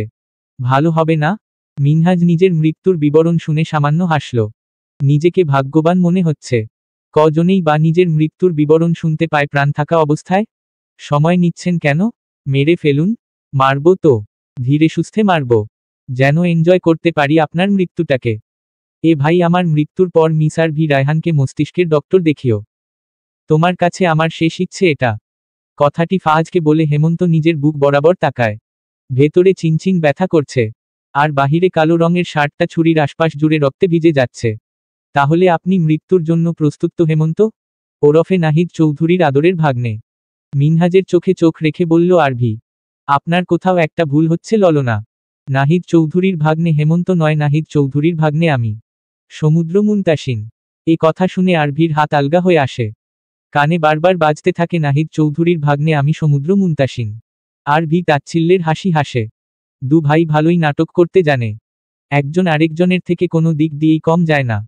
কি নিখুঁত তাদের অভিনয়। হেমন্তের বুকের উপর থেকে ছুরি সরিয়ে পিছু ফিরে তাকায় আরভি। দেখতে পায় সমুদ্র দাঁড়িয়ে দরজার সামনে, হাতে রিভলভার। আরভির দিকে টার্গেট করে ধরে আছে, সেটাও দক্ষ হাতে। সমুদ্রকে রিভলভার হাতে দাঁড়িয়ে থাকতে দেখে আরভি অবাক চোখে তাকিয়ে আছে সমুদ্রের দিকে। কেননা সমুদ্র রিভলভার দেখলেই এমন অভিনয় করত দেখে মনে হতো অনেক বেশি ভয় পায় এই জিনিসটাকে। অথচ আজ দেখে মনে হচ্ছে রিভলভার চালানো সমুদ্রের কাছে অনেক সাধারণ একটা ব্যাপার। অবশ্য এখানে অবাক হওয়ার কিছু নেই। যারা এত সুন্দর করে ভালোবাসার অভিনয় করতে পারে তাদের জন্য এটা বড় কিছু না। তবে আরভির মনে প্রশ্ন জাগল, সমুদ্র কেন নিজেকে নাহিদ চৌধুরীর ভাগ্নে বলে দাবি করছে? যদি সমুদ্র নাহিদ চৌধুরীর ভাগ্নে হয় তাহলে হেমন্তকে?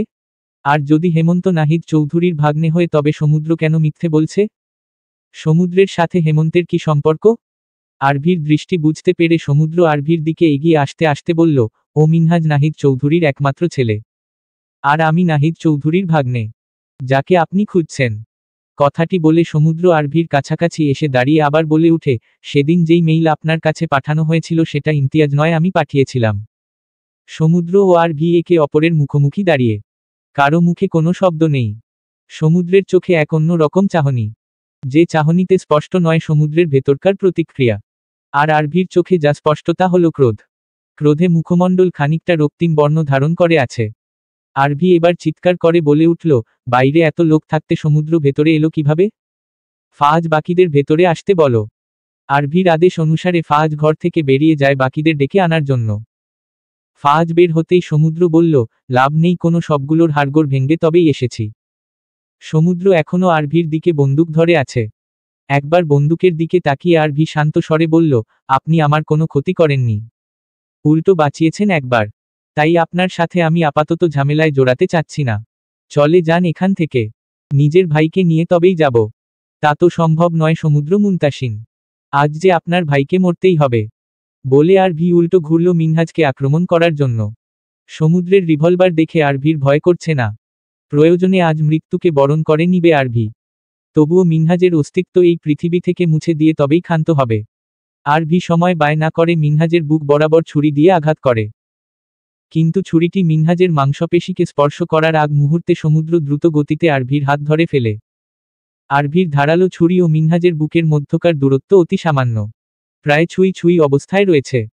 আরভি পরবর্তীতে কিছু করে উঠার পূর্বেই সমুদ্র নিজের জোর খাটিয়ে আরভির হাত ধরে ছুরির হাতটি আরভির গলার কাছে নিয়ে আসে। ফলস্বরূপ ছুরিটা গিয়ে আরভির গলায় ঠেকে। অতঃপর আরভির আরেক হাত ধরে মিনহাজের থেকে আস্তে আস্তে সরিয়ে আনে। এসবের মাঝেই এ ঘরে আবার ফাহাজ উপস্থিত হয়। হাঁপাতে হাঁপাতে কিছু বলতে নিয়েও থেমে যায়। এই রকম একটা পরিস্থিতি দেখে নিজের রিভলভার বের করে সমুদ্রের দিকে ধরে। তা দেখে সমুদ্র ক্রোধান্বিত স্বরে বলে উঠে, মিনহাজকে মুক্ত কর ফাহাজ। অন্যথায় তোমার আরভি আপুর কিছু হয়ে গেলে তার জন্য আমি দায়ী থাকব না। তুমি বলতে পারবে না আমি তোমাকে ওয়ার্ন করিনি। মিনহাজ এতক্ষণ নির্বাক হয়ে সবটা দেখছিল। সমুদ্র যে আরভিকে কিছু করবে না তা মিনহাজ বেশ ভালো করেই জানে। কেন যেন আজ বুকের ভেতরটায় মারাত্মকভাবে চিনচিন ব্যথা অনুভূত হচ্ছে। শব্দগুলো সব গলায় আটকে আসছে। মনে হচ্ছে মুখ থেকে আরেকটা শব্দ বের হলেই এতদিন ধরে গোপন করে রাখা অনুভূতিরা বেরিয়ে আসবে। ফাহাজকে এখনো চুপ করে দাঁড়িয়ে থাকতে দেখে সমুদ্র আরভির হাত আরেকটু চেপে ধরে। তা দেখে ফাহাজ বলে উঠে, করছি, আমি উনাকে মুক্ত করে দিচ্ছি। কথাটি বলে ফাহাজ মিনহাজের দিকে এগিয়ে যায়। আর সমুদ্র আরভিকে নিয়ে একপাশে গিয়ে দাঁড়ায়। আরভি নড়াচড়া করে নানাভাবে চেষ্টা করছে সমুদ্রের হাত থেকে মুক্তি লাভের আশায়। কিন্তু সমুদ্রের শক্তির সাথে কিছুতেই পেরে উঠছে না। যা দেখে সমুদ্র শব্দ করে হেসে বলে উঠে, এই শক্তি আর দলবল নিয়ে আপনি এসেছেন মিনহাজকে মারতে? সিরিয়াসলি ললনা? আপনি এমন কাঁচা কাজ করবেন আমি কল্পনাও করতে পারিনি। আর আমি কল্পনা করতে পারিনি আপনিও নাহিদ চৌধুরীর মতোই একজন হবেন। যদিও আপনাকে আমার সন্দেহ হতো, কিন্তু এতটাও না। আমি নাহিদ চৌধুরীর মতো নই ললনা। আমি সাধারণ একজন মানুষ। কথাটি বলে সমুদ্র আরভির হাত কিছুটা হালকা করে ধরে যেন ছুরিতে আরভির গলার চামড়া কেটে না যায়। আরভি চুপ করে দাঁড়িয়ে থাকে সমুদ্রের হাত হালকা হয়ে আসতে দেখে। এই সুযোগটাকেই কাজে লাগাতে হবে, নইলে এতদিন ধরে যে পরিকল্পনা আরভি করেছে তা নষ্ট হয়ে যাবে। মিনহাজকে যে রশি দিয়ে বেঁধে রাখা হয়েছে তা প্রায় খোলা হয়ে গেছে। আর এটা দেখে আরভি রাগে ফুঁসছে। মিনহাজকে এভাবে হাতের নাগালে পেয়েও কিছু করতে না পারলে এই আফসোস আরভির সারা জীবন থেকে যাবে। তাই আরভি এই মুহূর্তে সুযোগের সন্ধান করছে। সমুদ্রের হাত থেকে মুক্তি পেয়ে কিভাবে মিনহাজকে শেষ করবে তার ছক মনে মনে সাজিয়ে নিচ্ছে। এদিকে সমুদ্র আরভিকে শান্ত হতে দেখে গলা থেকে আরভির হাত নিচে নামিয়ে ধরে আছে। আর আরভি এটারই সুযোগ নিয়েছে। পায়ে পরিহিত পেন্সিল হিল দিয়ে সমুদ্রের পায়ে নিজের সর্বোচ্চ শক্তি দিয়ে পাড়া দেয়। সমুদ্র বুঝতে পারে নি আরভি এমন কিছু একটা করবে। ফলস্বরূপ ব্যথায় সমুদ্রের হাত কিছুটা আলগা হয়ে আসে। সমুদ্রের হাত আলগা হয়ে আসার সাথে সাথে আরভি সমুদ্রকে ধাক্কা দিয়ে মিনহাজের দিকে এগিয়ে যায়। সমুদ্র আরভির চাল বুঝতে পেরে পায়ের ব্যথা ভুলে দ্রুত আরভিকে আবার থামাতে যায়। এদিকে আরভির মাথায় কেবল একটা বাক্য ঘুরছে, হেমন্তকে শাস্তি দিতে হবে। সমুদ্র দ্রুত বেগে আরভিকে পাকড়াও করে হেঁচকা টানে নিজের দিকে নিয়ে আসে। কিন্তু অসাবধানতার বশে আরভির যে হাতে ছুরি ছিল সে হাত সমুদ্রের উদ্রের বাম পাশে গিয়ে ঠেকে। সঙ্গে সঙ্গে সেই স্থান থেকে লাল বর্ণের তরল পদার্থ নির্গত হতে থাকে। আরভি বুঝতে পারেনি এমন কিছু হবে। যখন আরভির চোখ সমুদ্রের উদ্রের ডান পাশে যায় আরভি আঁতকে উঠে ভয়ার্ত দৃষ্টিতে তাকিয়ে থাকে সমুদ্রের দিকে। সমুদ্রকে আহত করার কোনো ইচ্ছে আরভির ছিল না। আরভি ভেবেছিল সমুদ্রের সাথে পড়ে বুঝে নিবে সবটা। সমুদ্র আঘাত পেয়েও টু শব্দটুকু করল না। এই ব্যথা মুখ বুঝে সহ্য করে আরভিকে শক্ত করে ধরে রাখল। মিনহাজ রশির বন্ধন থেকে মুক্ত হয়ে আরভির সামনে এসে দাঁড়ালে আরভি পাগলের মতো করে চিৎকার করে বলে উঠে, সমুদ্র আমাকে ছেড়ে দিন, নয়তো আপনাকে শেষ করতেও আমি দ্বিধাবোধ করব না। সমুদ্র কিছু বলবে তার আগেই মিনহাজ বলে উঠল, আমরা সবসময় যেমনটা চোখের সামনে দেখি তেমনটা সবসময় হয় না। দৃশ্যের আড়ালেও অনেক কিছু থেকে যায়। আর এক পক্ষ থেকে জেনে সব ধোঁয়াশা পরিষ্কার হয় না। এই ধোঁয়াশা পরিষ্কারের জন্য প্রয়োজন উভয় পক্ষ হতে সত্যিটা জানা। চুপ থাকুন আপনি, একদম চুপ। আপনার কোনো কথা আমি শুনতে চাই না। এখন ভালো মানুষই দেখানো হচ্ছে আমার সামনে। আপনি যদি কিছু না করেই থাকেন তাহলে সেদিনের পর পালালেন কেন? And for your kind information, আপনার বাবা নাহিদ চৌধুরী নিজ মুখে স্বীকার করেছেন আপনি উনার কথায় সবকিছু করেছেন। ক্রোধান্বিত স্বরে বলে আরভি, আমি বলছি না আমি নির্দোষ। কিন্তু এসবের সাথে সমুদ্র জড়িত নয়। ও তোমাকে ভালোবাসে। ওর জন্যই তুমি এখনো বেঁচে আছো। ও সবসময় আড়াল হতে বাবার থেকে সব খবর নিয়ে বাবার পরিকল্পনায় পানি ঢেলে দিত। তোমাকে পথ থেকে সরানোর ভুলভাল পরিকল্পনা দিত ও। তারপর নিজেই সেসব থেকে তোমাকে রক্ষা করত। মিনহাজ থামো, চলে যা এখন, আমি এদিকটায় দেখছি। মিনহাজকে মাঝপথে থামিয়ে দিয়ে সমুদ্র কথাটি বলল, যাচ্ছি, তবে শুনে রাখো, আমি তোমাকে নিশ্চয়তা দিতে পারি সমুদ্রের ভালোবাসায় কোনো খাদ নেই। ও সত্যিই তোমাকে ভালোবাসে। আমি ওর চোখে তোমার জন্য ভালোবাসা দেখেছি। ভালোবাসার সংজ্ঞা আপনি জানেন তো হেমন্ত? সরি মিনহাজ। আরে আমি কাকে কি বলছি? এখানে এক প্রতারক আরেক প্রতারকের হয়ে কথা বলছে। গ্রেট, তাচ্ছিল্যের স্বরে বলল আরভি। তোমার মাথা ঠিক নেই এখন। সময় নাও, সব কিছু জানো, তারপর সিদ্ধান্ত নাও। আসি আমি, বিকেলে আমার ফ্লাইট। তারপর আমি আর বাবা সারা জীবনের জন্য এই দেশ ছেড়ে চলে যাব। আশা করছি আর কখনো দেখা হবে না। আমার আর বাবার শাস্তি না হয় রবের উপর ছেড়ে দাও। বলে মিনহাজ বেরিয়ে যায় ঘর থেকে। আর আরভি জোরাজোরি করতে থাকে সমুদ্রের হাত থেকে মুক্তি লাভের আশায়। মিনহাজ এত সহজে ছাড় পেয়ে যাবে তা মানতে পারছে না আরভি। এদিকে সমুদ্র আরভিকে নিজের বাম উদ্রের সামনে এনে রেখেছিল বিধায় এই ক্ষত মিনহাজ বা ফাহাজের চোখে পড়েনি এখন পর্যন্ত। মিনহাজ চলে যাওয়ার পর যেন আরভির পাগলামো বেড়ে গেছে। সমুদ্রের হাত থেকে ছুটার জন্য একনাগাড়ে চেষ্টা করে যাচ্ছে। ফাহাজ চুপচাপ এক পাশে দাঁড়িয়ে আছে।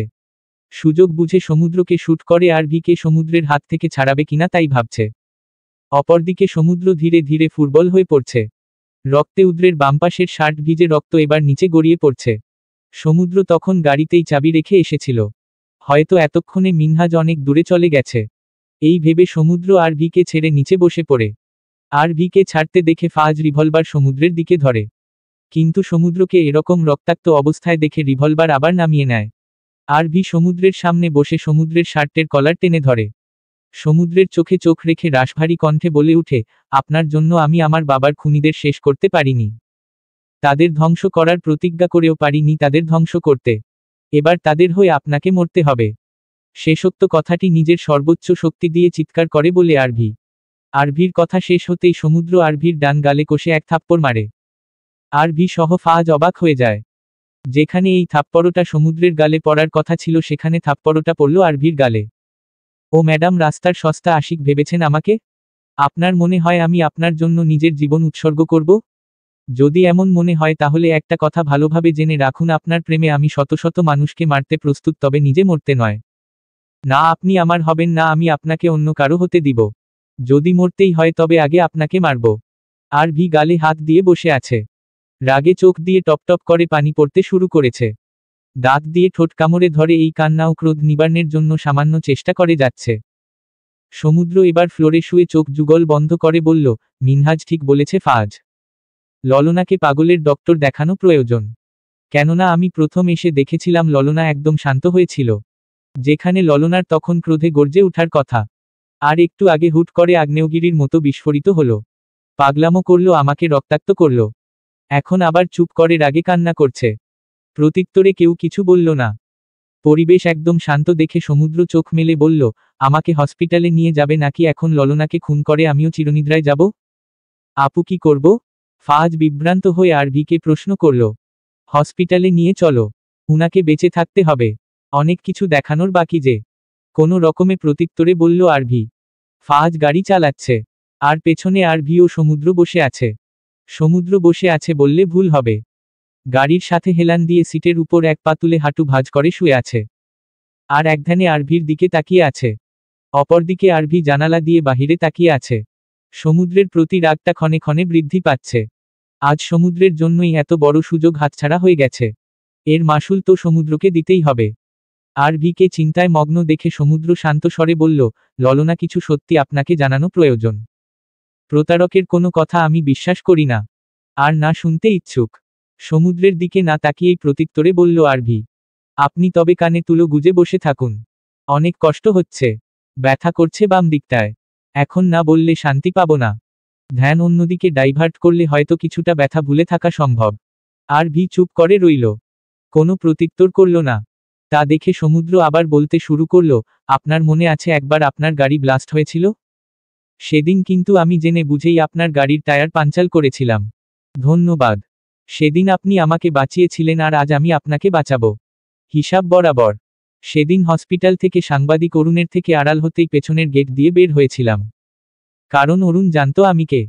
সন্দেহ হয়েছিল আপনার উপর। নির্বাচনের আগে আপনার উপর দুবার আক্রমণ করা হয়েছিল, কিন্তু ওরা আপনার কাছে পৌঁছানোর আগেই সবগুলোকে আমি আর তন্ময় মিলে মেরে হাড়গোড় ভেঙে দিয়েছিলাম। এসব বলে সহানুভূতি অর্জন করতে চাচ্ছেন? বলে সমুদ্রের দিকে তাকালো আরভি। আরভির চোখে এখনো পানি স্পষ্ট দেখা যাচ্ছে।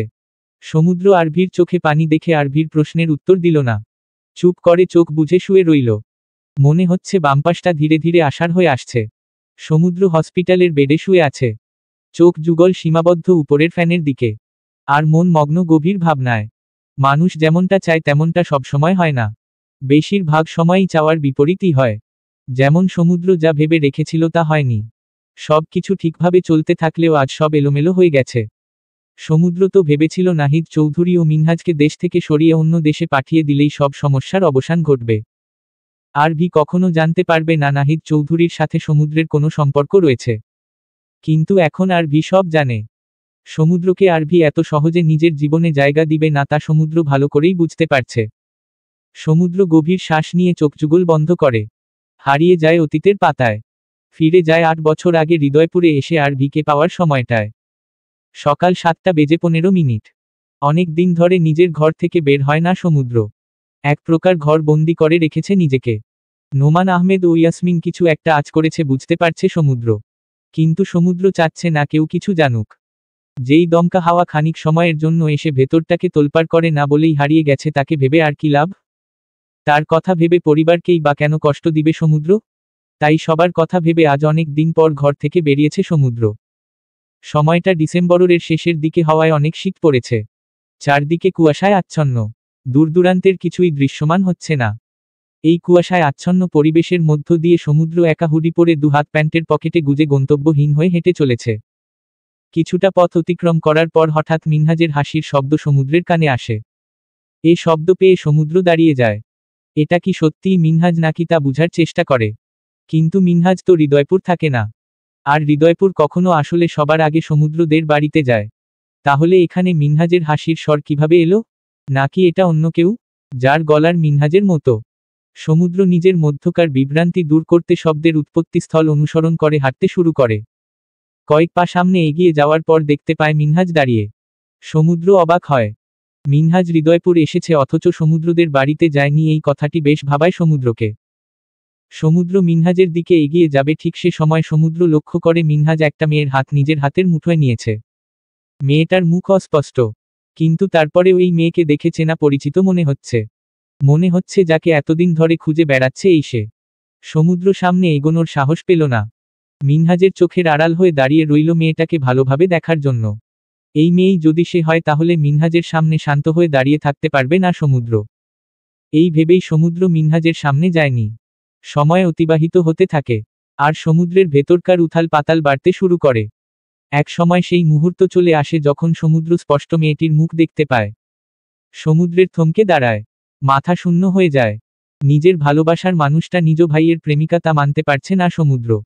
সমুদ্রের মুখে বিষাদের হাসি ফুটে ওঠে। ভাগ্যের উপর অভিমান জন্মে। এমনটা না হলেও তো হতো। এক পা দু পা করে সমুদ্র পিছিয়ে যায়। এই দৃশ্য সমুদ্র দেখতে পারছে না। বুকের ভেতরে চিনচিন ব্যথা করছে। অশ্রুতে চোখ ঝাপসা হয়ে আসছে। সমুদ্র উল্টো ঘুরে দৌড়াতে শুরু করে। এ জায়গায় আর এক মুহূর্তের জন্যই অবস্থান করা যাবে না। এত ভয়ানক দৃশ্য সমুদ্র আর দেখতে পারবে না। সহ্য হচ্ছে না এই দৃশ্য। রাতে মিনহাজ সমুদ্রদের বাড়িতে আসে। এখানকারই একটা কলেজে অনার্সে ভর্তি হয়েছে মিনহাজ। হোস্টেলে উঠেছে। তা জানতে পেরে নোমান আহমেদ ও ইয়াসমিন ঘোর আপত্তি জানিয়েছেন। ইয়াসমিন অভিমান করে বললেন, হ্যাঁ রে মিনহাজ, আমরা কি তোর কেউ হই না? আমরা থাকতে কেন হোস্টেলে উঠেছিস তুই? তেমন কিছুই না ফুপি, আসলে হঠাৎ করে ইচ্ছে হলো হোস্টেলে থেকে দেখি। একটু অভিজ্ঞতা নেওয়ার জন্যই বলতে পারো। তাহলে 1 মাস হোস্টেলে থাক, পরের মাসে না হয় এই বাড়িতে চলে আয়। নোমান আহমেদ বললেন, আচ্ছা দেখা যাক। দেখা যাক বললে হবে না। উনি যা বলেছেন তাই হবে। আর আজকে আর হোস্টেলে যেতে হবে না। এখানেই সমুদ্রের সাথে থেকে যা। এই ছেলের আজকাল কি হয়েছে কিছুই বুঝি না। তুই ওর সাথে থেকে দেখ কি হয়েছে। শেষোক্ত কথাটি সমুদ্রের দিকে তাকিয়ে বললেন ইয়াসমিন। সবার মাঝে সমুদ্র কোনো কথা বলল না। চুপচাপ খেয়ে উঠে ঘরে চলে যায়। ঘরে গিয়ে ঘুমের ভান করে শুয়ে থাকে বিছানায়। কিছুক্ষণ পর ঘরে মিনহাজ আসে। এসেই সমুদ্রকে এক ধাক্কায় নিচে ফেলে কোমরে দুহাত রেখে দাঁড়িয়ে বলে, নাটক করা হচ্ছে আমার সাথে? আসার পর থেকে দেখছি আমাকে এড়িয়ে চলছিস। সমস্যা কি তোর? ফুপি বলল তুই নাকি আজকাল ভদ্র হয়ে গেছিস। কাহিনী কি বল তো? ছ্যাঁকা ঠ্যাকা খেয়েছিস নাকি? আর মিনহাজ, ঘুম পেয়েছে অনেক। ঘুমোতে দে। কালকে কথা বলবো তোর সাথে। মিনহাজ কিছু একটা বলতে নিয়েও বলল না। এর মাঝেই সমুদ্র বেডে উঠে উল্টো ঘুরে শুয়ে পড়ে আবার। প্রায় 1 ঘন্টা পর মিনহাজের ফোন বেজে উঠে। কিন্তু মিনহাজ কল ধরছে না। হয়তো ঘুমিয়ে পড়েছে। সমুদ্র পাশ ফিরে মিনহাজের দিকে তাকিয়ে দেখে বেঘোরে ঘুমোচ্ছে মিনহাজ। সমুদ্র উঠে মিনহাজের পাশ থেকে মিনহাজের ফোন হাতে নিতেই দেখতে পায়, মাই লাভ লেখাটা জলজল করে জ্বলছে। সমুদ্রের প্রচণ্ড হিংসে হলো মিনহাজের উপর। বাংলাদেশে এত মেয়ে থাকতে মিনহাজের জীবনে এই মেয়েকেই কেন আসতে হলো? মেয়েটা সমুদ্রের জীবনে এলে কি খুব বেশি ক্ষতি হয়ে যেত? একদমই না। উল্টো সমুদ্র মেয়েটিকে নিজের সর্বোচ্চ দিয়ে আগলে রাখত। অসীম ভালোবাসায় নিজের মায়াজালে আটকে নিত। সমুদ্র মিনহাজের দিকে তাকায়। ইচ্ছে করছে মিনহাজের থেকে মেয়েটিকে ছিনিয়ে নিতে। কিন্তু এ যে অসম্ভব। ভালোবাসা কি আর জোর করে পাওয়া যায়? সমুদ্র দীর্ঘশ্বাস ফেলে মোবাইল ফোনটি জগ ভর্তি পানির মধ্যে ফেলে দেয়। এই মোবাইলটিকে বড্ড জঘন্য মনে হচ্ছে। জঘন্য মোবাইলদের নষ্ট হয়ে যাওয়াই উচিত। সেটাও জগের পানিতে ডুবে। সকালে ঘুম থেকে উঠে চোখ মেলে তাকাতেই সমুদ্র দেখতে পায় মিনহাজ হাতে ফোন নিয়ে সমুদ্রের দিকে চোখ মুখ কুঁচকে তাকিয়ে আছে। মিনহাজের চোখে মুখে বিরক্তের ছাপ স্পষ্ট। সমুদ্রকে উঠতে দেখে মিনহাজ বলে উঠে, টিট ফর ট্যাট। কথাটি বলে মিনহাজ ঘর থেকে বেরিয়ে যায়। সমুদ্র বুঝল না মিনহাজ কেন এই উক্তিটি বলেছে। ভাবতে ভাবতে বেড সাইড টেবিল থেকে নিজের মোবাইল হাতড়ে খুঁজতে গেলেই বুঝল মোবাইলটি টেবিলে নেই। মোবাইল না পেয়ে সমুদ্র যখন টেবিলের দিকে তাকালো তখন দেখল মোবাইলটার অবস্থা বেহাল। জগ ভর্তি পানিতে ডুবন্ত অবস্থায় রয়েছে। এবার সমুদ্র মিনহাজের কথার মানে বুঝতে পেরেছে। আর বুঝতে পেরে নিজের শখের মোবাইলটার দিকে ফ্যালফ্যাল করে তাকিয়ে আছে। টিউশন করিয়ে এই মোবাইলটা নিজ টাকায় কিনেছিল সমুদ্র। তাই না চাইতেও মোবাইলটার সাথে অনেক আবেগ জড়িয়ে আছে। এভাবে কয়েকটা দিন কেটে যায়। সমুদ্র প্রায়ই পথে ঘাটে মিনহাজ ও আরভিকে একসাথে দেখতে পায়। তাদের দুজনের সুন্দর সুন্দর মুহূর্ত সমুদ্রকে নিজ চোখে দেখতে হয়, তাও আড়াল থেকে। দুজনকে একসাথে দেখে নিজেকে বড্ড পাগল পাগল মনে হয়। ইচ্ছে করে সবকিছু ছেড়ে দূরে কোথাও পালিয়ে যেতে। কিন্তু এত কিছুর মাঝেও কিছু কথা সমুদ্রকে বেশ করে ভাবায়। মিনহাজ কেমন আগের থেকে অদ্ভুত হয়ে গেছে। অদ্ভুত অদ্ভুত কাণ্ড করছে। তবে সবথেকে অদ্ভুত কাণ্ড হলো মিনহাজ এখনো আরভির কথা সমুদ্র ও তন্ময়কে জানায়নি। এরকমটা প্রথমবার হয়েছে যে মিনহাজ সমুদ্রকে কিছু জানায়নি। এর আগে মিনহাজের জীবনে যাই ঘটুক না কেন সমুদ্র ও তন্ময়কে সবার আগে জানাতো। তবে এবার কেন ব্যতিক্রম হলো? সমুদ্র অনেক চেষ্টা করছে নিজেকে সামলানোর, কিন্তু পারছে না। ওদের একসাথে দেখলেই মনের মাঝে দহন জ্বলে উঠে। সবকিছু ধ্বংস করে ফেলতে ইচ্ছে করে। জ্বালিয়ে পুড়িয়ে মিনহাজকে ছাই করে দিতে ইচ্ছে করে। তাই অনেক ভেবে চিনতে সমুদ্র হৃদয়পুর ছেড়ে যাওয়ার সিদ্ধান্ত নেয়। কেননা এখানে থাকলে নিশ্চিত উল্টো পাল্টা কিছু ঘটিয়ে বসবে। না চাইতেও পরিবারের মায়া ছেড়ে সমুদ্রকে পাড়ি জমাতে হয় অচেনা এক শহরে। যেই শহরে সমুদ্রকে কেউ চিনবে না, আর না সমুদ্র কাউকে চিনবে। ইয়াসমিন, নোমান আহমেদ, নীলু, তন্ময় অনেক চেষ্টা করেছে সমুদ্রকে আটকানোর জন্য। কিন্তু সমুদ্র কারো কথা শুনেনি। আর শুনবেই বা কেন? এই শহরটা যে বড্ড কষ্ট দিচ্ছে সমুদ্রকে। এখন অন্তত কাউকে দেখে বুকের মাঝে শূন্যতা অনুভব হবে না। নতুন করে বাঁচবে সমুদ্র। আর সেজন্য এই শহর ছেড়ে বহুদূর যেতে হবে, নয়তো কোনোক্রমেই সব ভুলে নতুন করে বাঁচা সম্ভব না। একপাক্ষিক ভালোবাসাগুলো পবিত্র হয়। এখানে কোনো অসৎ ইচ্ছে মনে জাগে না। ভালোবাসার মানুষটিকে স্পর্শ করে কলঙ্কিত করার কোনো ভয় থাকে না। পাশাপাশি একপাক্ষিক ভালোবাসার অনুভূতি হয় পৃথিবীর সেরা অনুভূতিদের মাঝে একটি। যারা একপাক্ষিক ভালোবেসেছে একমাত্র তারাই অনুভব করতে পারে এই সেরা অনুভূতিটাকে। এছাড়া ভালোবাসা সহজেই পেয়ে গেলে তার মূল্য কমে যায়। এসব কথা ভেবেই সমুদ্র নিজেকে সান্ত্বনা দিয়ে চলেছে। তবে আমরা যাদের ভুলতে চাই তাদের স্মৃতি আমাদের এমনভাবে আষ্টেপৃষ্ঠে জড়িয়ে ধরে যে আমরা চাইলেও তাদের ভাবনা থেকে বের হতে পারি না। সমুদ্রের ক্ষেত্রেও ঠিক তাই হয়েছে। দিনের বেলা আরভির ভাবনা থেকে বের হতে পারে না, আর রাতে স্বপ্নেরা সমুদ্রকে ঘুমোতে দেয় না। এই তো সেদিনের কথা। সমুদ্র ক্লান্ত হয়ে ঘুমিয়ে পড়ে। শারীরিক ক্লান্তি নয়, মানসিক ক্লান্তি। কিন্তু হঠাৎ করে সমুদ্রের চোখে ভেসে উঠে আরভির মুখখানা। সমুদ্র দেখতে পায় আরভিকে কেউ ধারালো ছুরি দ্বারা ক্ষতবিক্ষত করছে। আর আরভি হাত বাড়িয়ে আছে সমুদ্রের দিকে, যেন ইশারায় বুঝাতে চাইছে আপনাকে আমার প্রয়োজন। সমুদ্র আরভির ইশারা বুঝতে পেরে দৌড়ে যায় আরভির দিকে। কিন্তু সমুদ্রের গতি কেন যেন বাড়ছেই না। প্রাণপণে দৌড়াতে চেয়েও কচ্ছপের গতির ন্যায় দৌড়ে চলেছে। তাও এক জায়গাতেই। হঠাৎ করে সমুদ্রের অস্বস্তি হতে লাগে। মনে হচ্ছে এই বুঝি প্যানিক অ্যাটাক করে জীবনটা এখানেই থেমে গেল। এই পর্যন্ত দেখে সমুদ্রের ঘুম ভেঙে যায়। আরভির নাম উচ্চারণ করে ধরফরিয়ে উঠে বসে। আশেপাশে তাকিয়ে বুঝার চেষ্টা করে কোথায় আছে এখন। উপরে ফ্যান ঘুরছে, তবুও শরীরের অবস্থা ঘেমে একাকার হয়ে আছে। খানিক সময় বাদে সমুদ্র বুঝল এটা স্বপ্ন ছিল। শুধু স্বপ্ন নয়, দুঃস্বপ্ন। আজকাল এ ধরনের স্বপ্ন ঘন ঘন দেখছে সমুদ্র। আচ্ছা, আরভির কোনো বিপদ হয়নি তো? নাকি এটা কেবল একটা স্বপ্ন? এছাড়া মাস ছয়েক হয় আরভির কোনো খোঁজ খবর রাখেনি সমুদ্র। একবার খোঁজ নিয়ে দেখবে কি? মনের তৃপ্তির জন্য। না থাক, তার কোনো প্রয়োজন নেই। এমনিতেই ভুলতে পারছে না আরভিকে। কি দরকার চাঁদের দিকে হাত বাড়িয়ে? যেখানে জানা কথা এই চাঁদ কখনো সমুদ্রের বুকে নেমে আসবে না। চাঁদ তো সর্বদা আকাশের বুকেই অবস্থান করে। দিন, সপ্তাহ, মাস পার হতে হতে পুরো 1 বছর কেটে যায়। এরই মাঝে সমুদ্র মর্নিং স্টার গ্রুপ অব কোম্পানিতে ম্যানেজার পদে চাকরি পেয়েছে। 1 বছর হয়ে গেছে হৃদয়পুর যাওয়া হয় না। বাড়ির জন্য বড্ড মন পুড়ছে। এদিকে ইয়াসমিনও প্রতিদিন কল করে কান্নাকাটি করছেন। তাতে করে আরও বেশি কষ্ট হচ্ছে সমুদ্রের।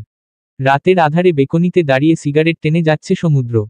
এই জিনিসটাই আজকাল একমাত্র সাথী। কষ্টগুলো কত সুন্দর করে উপশম করে দেয়। সিগারেটের ধোঁয়ার সাথে কষ্টগুলোও বাষ্পাকারে উড়ে যায়। এমনটাই মনে হয় সমুদ্রের কাছে। আজকের আকাশ তারায় ঝলমল করছে। রূপোর থালার ন্যায় গোলাকৃতির চাঁদ উঠেছে। চাঁদের দিকে তাকিয়ে সমুদ্র মলিন কণ্ঠে বলে উঠল, মিনহাজ ভাই আমার, তোর বুকের চাঁদটা আমায় দিয়ে দে না ভাই। কিন্তু আকাশ বড্ড জেদি। দেয়নি নিজের চাঁদকে। তা দেখে সমুদ্র তাচ্ছিল্যের হাসি হেসে বলল, দিবি না তাই তো? থাক, লাগবে না। তোর চাঁদকে নেওয়ার জন্য আমার বয়েই গেছে। আমি তো তোর চাঁদের থেকেও সুন্দর চাঁদ আনবো আমার জীবনে। শেষের কথাটি বলে সমুদ্র ভাবনায় পড়ে যায়। আদৌ কি এটা সম্ভব? আরভি ব্যতীত দ্বিতীয় কাউকে কি এ মনে জায়গা দিতে পারবে সমুদ্র? নাকি সারা জীবন দেবদাস হয়েই কাটিয়ে দিতে হবে? কিন্তু দেবদাসকে তো পারু ভালোবাসত। আরভি তো সমুদ্রকে ভালোবাসে না। তাহলে সমুদ্র দেবদাস কিভাবে হবে? তবে কি সমুদ্রের নামও ইতিহাসের পাতায় উঠবে? সবাই কি জানবে সমুদ্র একজনকে ভালোবেসে ধুকে ধুকে মরেছে? অবশেষে সমুদ্র সিদ্ধান্ত নেয় হৃদয়পুর ফিরবে। এভাবে আর কতদিন? নিজের স্বার্থের কথা ভেবে পরিবারকে আর কত কষ্ট দিবে? অবশ্য ইয়াসমিন, নোমান আহমেদ ও নীলু বার তিনেক এখানে এসেছে। 3 দিনের ছুটি নিয়ে রাতের ট্রেনে উঠে পড়েছে সমুদ্র। সেই চিরচেনা জন্মস্থানে আজ 1 বছর পর যাচ্ছে। অন্যরকম এক ভালোলাগা কাজ করছে। জন্মস্থানের প্রতি ভালোবাসা সমুদ্র এই 1 বছরে হাড়ে হাড়ে বুঝেছে। ভোর 5টায় ট্রেন হৃদয়পুরের রেল স্টেশনে থামে। ট্রেনের মধ্যকার ভিড় ঠেলে বাহিরে আসতেই নজরে পড়ে নোমান আহমেদ ও তন্ময় দাঁড়িয়ে আছে। সমুদ্র হেসে উনাদের দিকে এগিয়ে যায়। এদিকে পুরো 1 বছর পর সমুদ্রকে হৃদয়পুর দেখে নোমান আহমেদের চোখ যুগল ভিজে ওঠে। সমুদ্রের দিকে এগিয়ে গিয়ে জড়িয়ে ধরেন নিজের একমাত্র ছেলেকে। সমুদ্রের পিঠে হালকা করে চাপড় মেরে জিজ্ঞেস করলেন, এতদিনে আসার ইচ্ছে হলো? সমুদ্র কিছু বলল না, শব্দহীন হাসল। আর তন্ময় সমুদ্রের দিকে এগিয়ে এসে নোমান আহমেদকে উদ্দেশ্য করে বলল, আঙ্কেল, জিজ্ঞেস করেন তো ওর কাহিনী কি? বলা নেই কওয়া নেই, হুট করে এরকম কেন করলো এ? নোমান আহমেদ এবার সমুদ্রকে ছেড়ে দিয়ে সমুদ্রের দিকে তীক্ষ্ণ দৃষ্টিতে তাকিয়ে শুধালেন, তুই কি ওখানে কোনো সংসার পেতেছিস সমুদ্র? বাবা, কিসব বলছো তুমি? আমি কেন তোমাদের না জানিয়ে এসব করতে যাব? দেখ সমুদ্র, আমার আগে থেকেই তোর উপর সন্দেহ হচ্ছিল। যাই হোক, ভয় না পেয়ে সত্যিটা বলে ফেল। আমি বা তোর মা কোনো আপত্তি করব না। শুধু চাইব বউ বাচ্চা নিয়ে আমাদের সাথেই থাক তুই। সমুদ্র অবাকের উপর অবাক হলো। বিয়েই হলো না, অথচ এখানে বউ বাচ্চার কথা চলে এসেছে। এই মুহূর্তে কি বলা উচিত মাথায় এলো না। তাই কিছু না বলেই হাঁটা ধরল বাড়ি ফেরার উদ্দেশ্যে। হৃদয়পুর আসার পর থেকেই মনটা উসখুস করছে আরভিকে এক নজর দেখার জন্য। ঠিক এই জন্যই হৃদয়পুর আসেনি এই 1 বছর। কিন্তু এখন তো দেখা যাচ্ছে 1 বছর হৃদয়পুর হতে দূরে থেকে কোনো লাভ হয়নি। ঘুরে ফিরে সেই আরভির দিকেই মন টানছে। সমুদ্র মনে মনে দৃঢ় প্রতিজ্ঞা করল, যাই হয়ে যাক না কেন আরভিকে দেখার ইচ্ছে মনের মাঝেই শিকল দিয়ে আটকে রাখবে। কিন্তু মন বা ইচ্ছে কি আর শিকল দিয়ে বেঁধে রাখা যায়? সমুদ্র পারেনি নিজের প্রতিজ্ঞা রাখতে। সব চিন্তাভাবনা প্রতিজ্ঞা একপাশে ছুঁড়ে ফেলে পরের দিন বিকেল 4টের দিকে ছুটল আরভিদের বাড়ির উদ্দেশ্যে। তবে সেখানে এত বড় এক ধাক্কা সমুদ্রের জন্য অপেক্ষা করে আছে তা সমুদ্র ভাবতেও পারেনি। সমুদ্র আরভিদের বাড়ির সামনে গিয়ে দেখল গেটে বড় একটা তালা ঝুলছে। গেটের বাহির থেকে ভেতরের দিকে তাকিয়ে বুঝতে পারল অনেক দিন যাবত এখানে কেউ থাকে না। বাড়ির প্রাঙ্গণ দুর্বাঘাসে ছেয়ে আছে। বাড়ির রং ফ্যাকাশে হয়ে গেছে। দেখেই বোঝা যাচ্ছে কতটা অবহেলিত হয়ে পড়ে আছে এই বাড়িটা। আশেপাশের লোকদের জিজ্ঞেস করে জানতে পেরেছে 5-6 মাস আগেই আরভি ও আফিফা আফরোজ এই বাড়ি ছেড়ে চলে গেছেন, কোথায় গেছেন তা কেউ জানে না। অপরদিকে সমুদ্র সব থেকে বড় ধাক্কা খায় যখন জানতে পারে আরশাদ রায়হান অ্যাক্সিডেন্টে মারা গেছেন। সমুদ্র আরও একবার হারিয়ে ফেলল আরভিকে। তবে এবার আর খোঁজার প্রয়োজন নেই, আর না আছে তাগিদ। খুঁজেই বা কি লাভ? আরভি তো আর সমুদ্রের হবে না, আরভি হবে মিনহাজের। এটা ভেবে সমুদ্র দীর্ঘ শ্বাস ফেলে ক্লান্ত পথিকের মতো বাড়ির পথে হাঁটতে শুরু করে। রাত হয়ে গেছে, কিন্তু সমুদ্র বাড়ি ফিরেনি। ব্রিজের উপর বসে সিগারেটের ধোঁয়া উড়াচ্ছে। তখন বাড়ির পথে হেঁটেও মোড় ঘুরে এখানে চলে আসে, বাড়িতে যেতে ইচ্ছে করছিল না বলে। কিছুক্ষণের মাঝে তন্ময়ও যোগ দেয় সমুদ্রের সাথে। একা ভালো লাগছিল না বিধায় তন্ময়কে এখানে ডেকে এনেছে সমুদ্র। হয়তো তন্ময়ের সঙ্গ পেলে খানিক সময়ের জন্য আরভিকে ভুলে থাকা সম্ভব হবে। নানান ধরনের কথার মাঝেই সমুদ্র মিনহাজের প্রসঙ্গ তুলে তন্ময়কে জিজ্ঞেস করল, মিনহাজের কি খবর, জানিস কিছু? এই প্রশ্ন করার মূল কারণ হলো সমুদ্র জানতে চাচ্ছে তন্ময় আরভি ও মিনহাজের মধ্যকার সম্পর্ক নিয়ে কিছু জানে কিনা। কিন্তু তন্ময় সমুদ্রকে অবাক করে দিয়ে প্রত্যুত্তরে বলল, ওর সাথে আমি আমাদের বন্ধুত্ব শেষ করে দিয়েছি। সমুদ্র অবাক চোখে তন্ময়ের দিকে তাকায়। বন্ধুত্ব শেষ করে দিয়েছে, কিন্তু কেন? কি এমন কারণ থাকতে পারে যার জন্য তন্ময় একদম বন্ধুত্ব শেষ করে দিয়েছে? আমাদের মিনহাজ আর আগের মতো নেই রে। ও পাল্টে গেছে। ওর বাবা নাহিদ চৌধুরীর মতো হয়ে গেছে। সমুদ্রের দিকে তাকিয়ে মিনহাজ বলল, কি হয়েছে সব খুলে বল। মিনহাজ অনেক জঘন্য একটা কাজ করেছে রে। আরশাদ রায়হানের মেয়ে আরভির সাথে প্রেমের নাটক করেছে। আর তারপর আরশাদ রায়হানের বিশ্বাস জিতে পিছন থেকে ছুরি বসিয়েছে। ভুলভাল বলে নিয়ে গেছে নাহিদ চৌধুরীর কাছে। আর তারপরের দিন আরশাদ রায়হানের লাশ পাওয়া যায় একটা খাদে। ফরেনসিক রিপোর্টে স্পষ্ট উঠে আসে এটা দুর্ঘটনা নয়, হত্যা ছিল। কিন্তু কিভাবে কি হলো কেউ জানে না। 1 ঘন্টার মধ্যে রিপোর্ট বদলে যায়। তুই এত কিছু জানলি কি করে? মিনহাজের মোবাইল থেকে জেনেছি। ওর মোবাইলে নাহিদ চৌধুরী ও ওর কল রেকর্ড শুনেছি। মিনহাজকে জিজ্ঞেস করলে ও সব সত্যি স্বীকার করে নেয় আমার কাছে। আর সেদিনই ওর সাথে বন্ধুত্ব শেষ করে দেই। তন্ময়ের থেকে এসব শোনার পর সমুদ্র স্তব্ধ হয়ে বসে রইল। এখন নিজের উপরই রাগ হচ্ছে। কেন আরভিকে মিনহাজের ভরসায় ছেড়ে গেছে তা ভেবে। সমুদ্রই বা কি করত? সমুদ্র তো ভেবেছিল মিনহাজ সত্যিই আরভিকে ভালোবাসে। কিন্তু মিনহাজ যে এমন কিছু করবে তা কশ্চিনকালেও ভাবতে পারেনি সমুদ্র। নাহিদ চৌধুরী কেমন সেটা 2-3 বছর আগেই টের পেয়েছে সমুদ্র। কিন্তু বিশ্বাস করতে কষ্ট হতো। যেই মামাকে এতটা ভালোবাসে সেই মামাই কিনা অপকর্মে জড়িত। অনেকবার নিষেধ করেছে সমুদ্র, বলেছে এই পথ থেকে ফিরে আসতে। কিন্তু নাহিদ চৌধুরী উল্টো সমুদ্রকে ভুলভাল বুঝিয়ে বাড়ি পাঠিয়ে দিত। নাহিদ চৌধুরী অপকর্মে জড়িত তা জানত সমুদ্র। তাই বলে একটা জলজ্যান্ত মানুষকে খুন করে ফেলবে তা মানতে পারছে না। আচ্ছা, আরভি ঠিক আছে তো? নাকি মিনহাজ আরভির কোনো ক্ষতি করে বসেছে? এবার আরভিকে নিয়ে ভয় হতে লাগলো সমুদ্রের। সময় ব্যয় না করে সেই রাতেই মিনহাজের কাছে যায় সমুদ্র। মিনহাজের কাছে গিয়ে কোনো কথা না বলে এলোপাথারি মারতে থাকে মিনহাজকে। অপরদিকে মিনহাজ বুঝতে পারছে না সমুদ্র কেন হঠাৎ এভাবে মারছে। অতি কষ্টে সমুদ্রকে থামায় মিনহাজ। ঠোঁট কেটে রক্ত বের হচ্ছে। ঠোঁটের রক্ত মুছে ঘড়ির দিকে তাকায়, দেখতে পায় রাত 1:12। তারপর আবার সমুদ্রের দিকে তাকিয়ে দেখে রাগে এখনো ফুঁসছে সমুদ্র। মাথা ঠিক আছে তোর? এভাবে এত রাতে এসে মারধর শুরু করেছিস কেন? তুই আরভির সাথে কি করেছিস? এটা জানতে তুই হৃদয়পুর থেকে এত রাতে এখানে এসেছিস? এছাড়া আরভিকে কিভাবে চিনিস তুই? সমুদ্র এবার মিনহাজের পরিহিত গ্যাঞ্জি টেনে ধরে বলল, আরভি কোথায় মিনহাজ?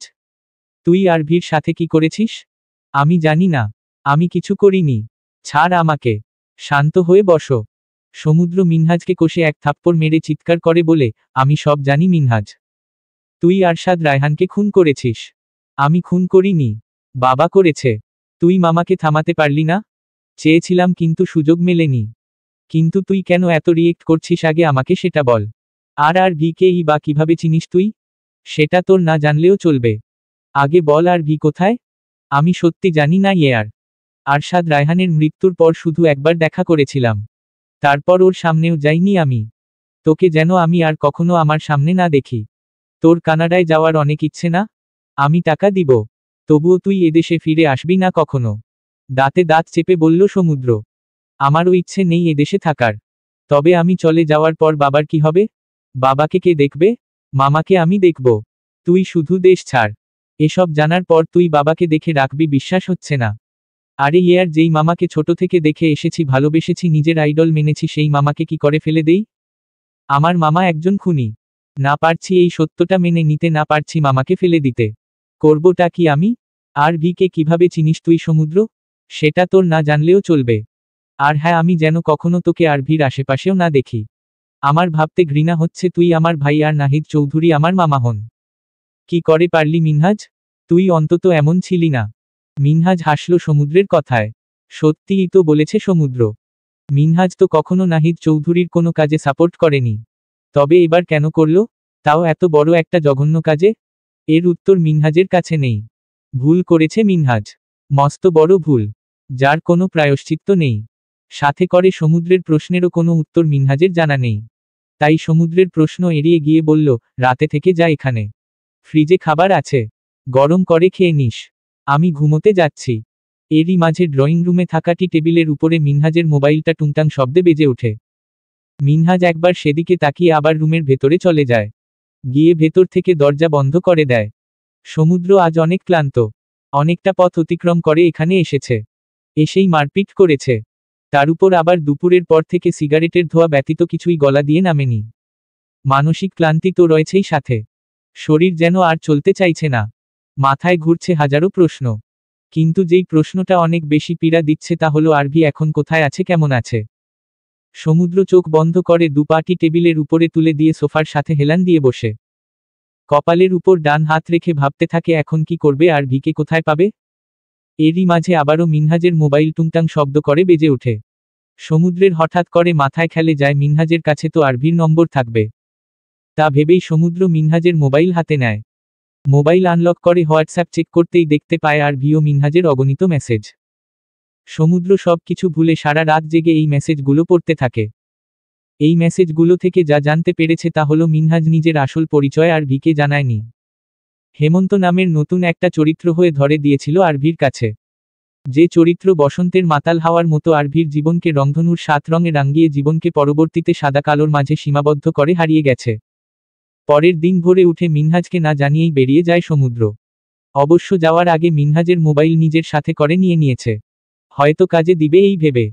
তবে নিজের বাড়িতে না ফিরে সোজা নাহিদ চৌধুরীর বাড়ি যায় সমুদ্র। গিয়ে দেখে এখানে সবাই আনন্দ উল্লাসে মেতে আছে। সমুদ্রের হাসি পায়। এরা অন্যের জীবনের সুখ কেড়ে নিয়ে নিজেরা উৎসবে মত্ত। সকাল সকাল এত কিসের আনন্দ মামা? নাহিদ চৌধুরী সমুদ্রকে দেখে সমুদ্রকে গিয়ে জড়িয়ে ধরে আর প্রফুল্লচিত্তে বলে, ভাগ্নে এবারের নির্বাচনে তোর মামা বিজয়ী হবে, দেখে নিস তুই। তার জন্যই একটু আনন্দ করছি সবাই মিলে।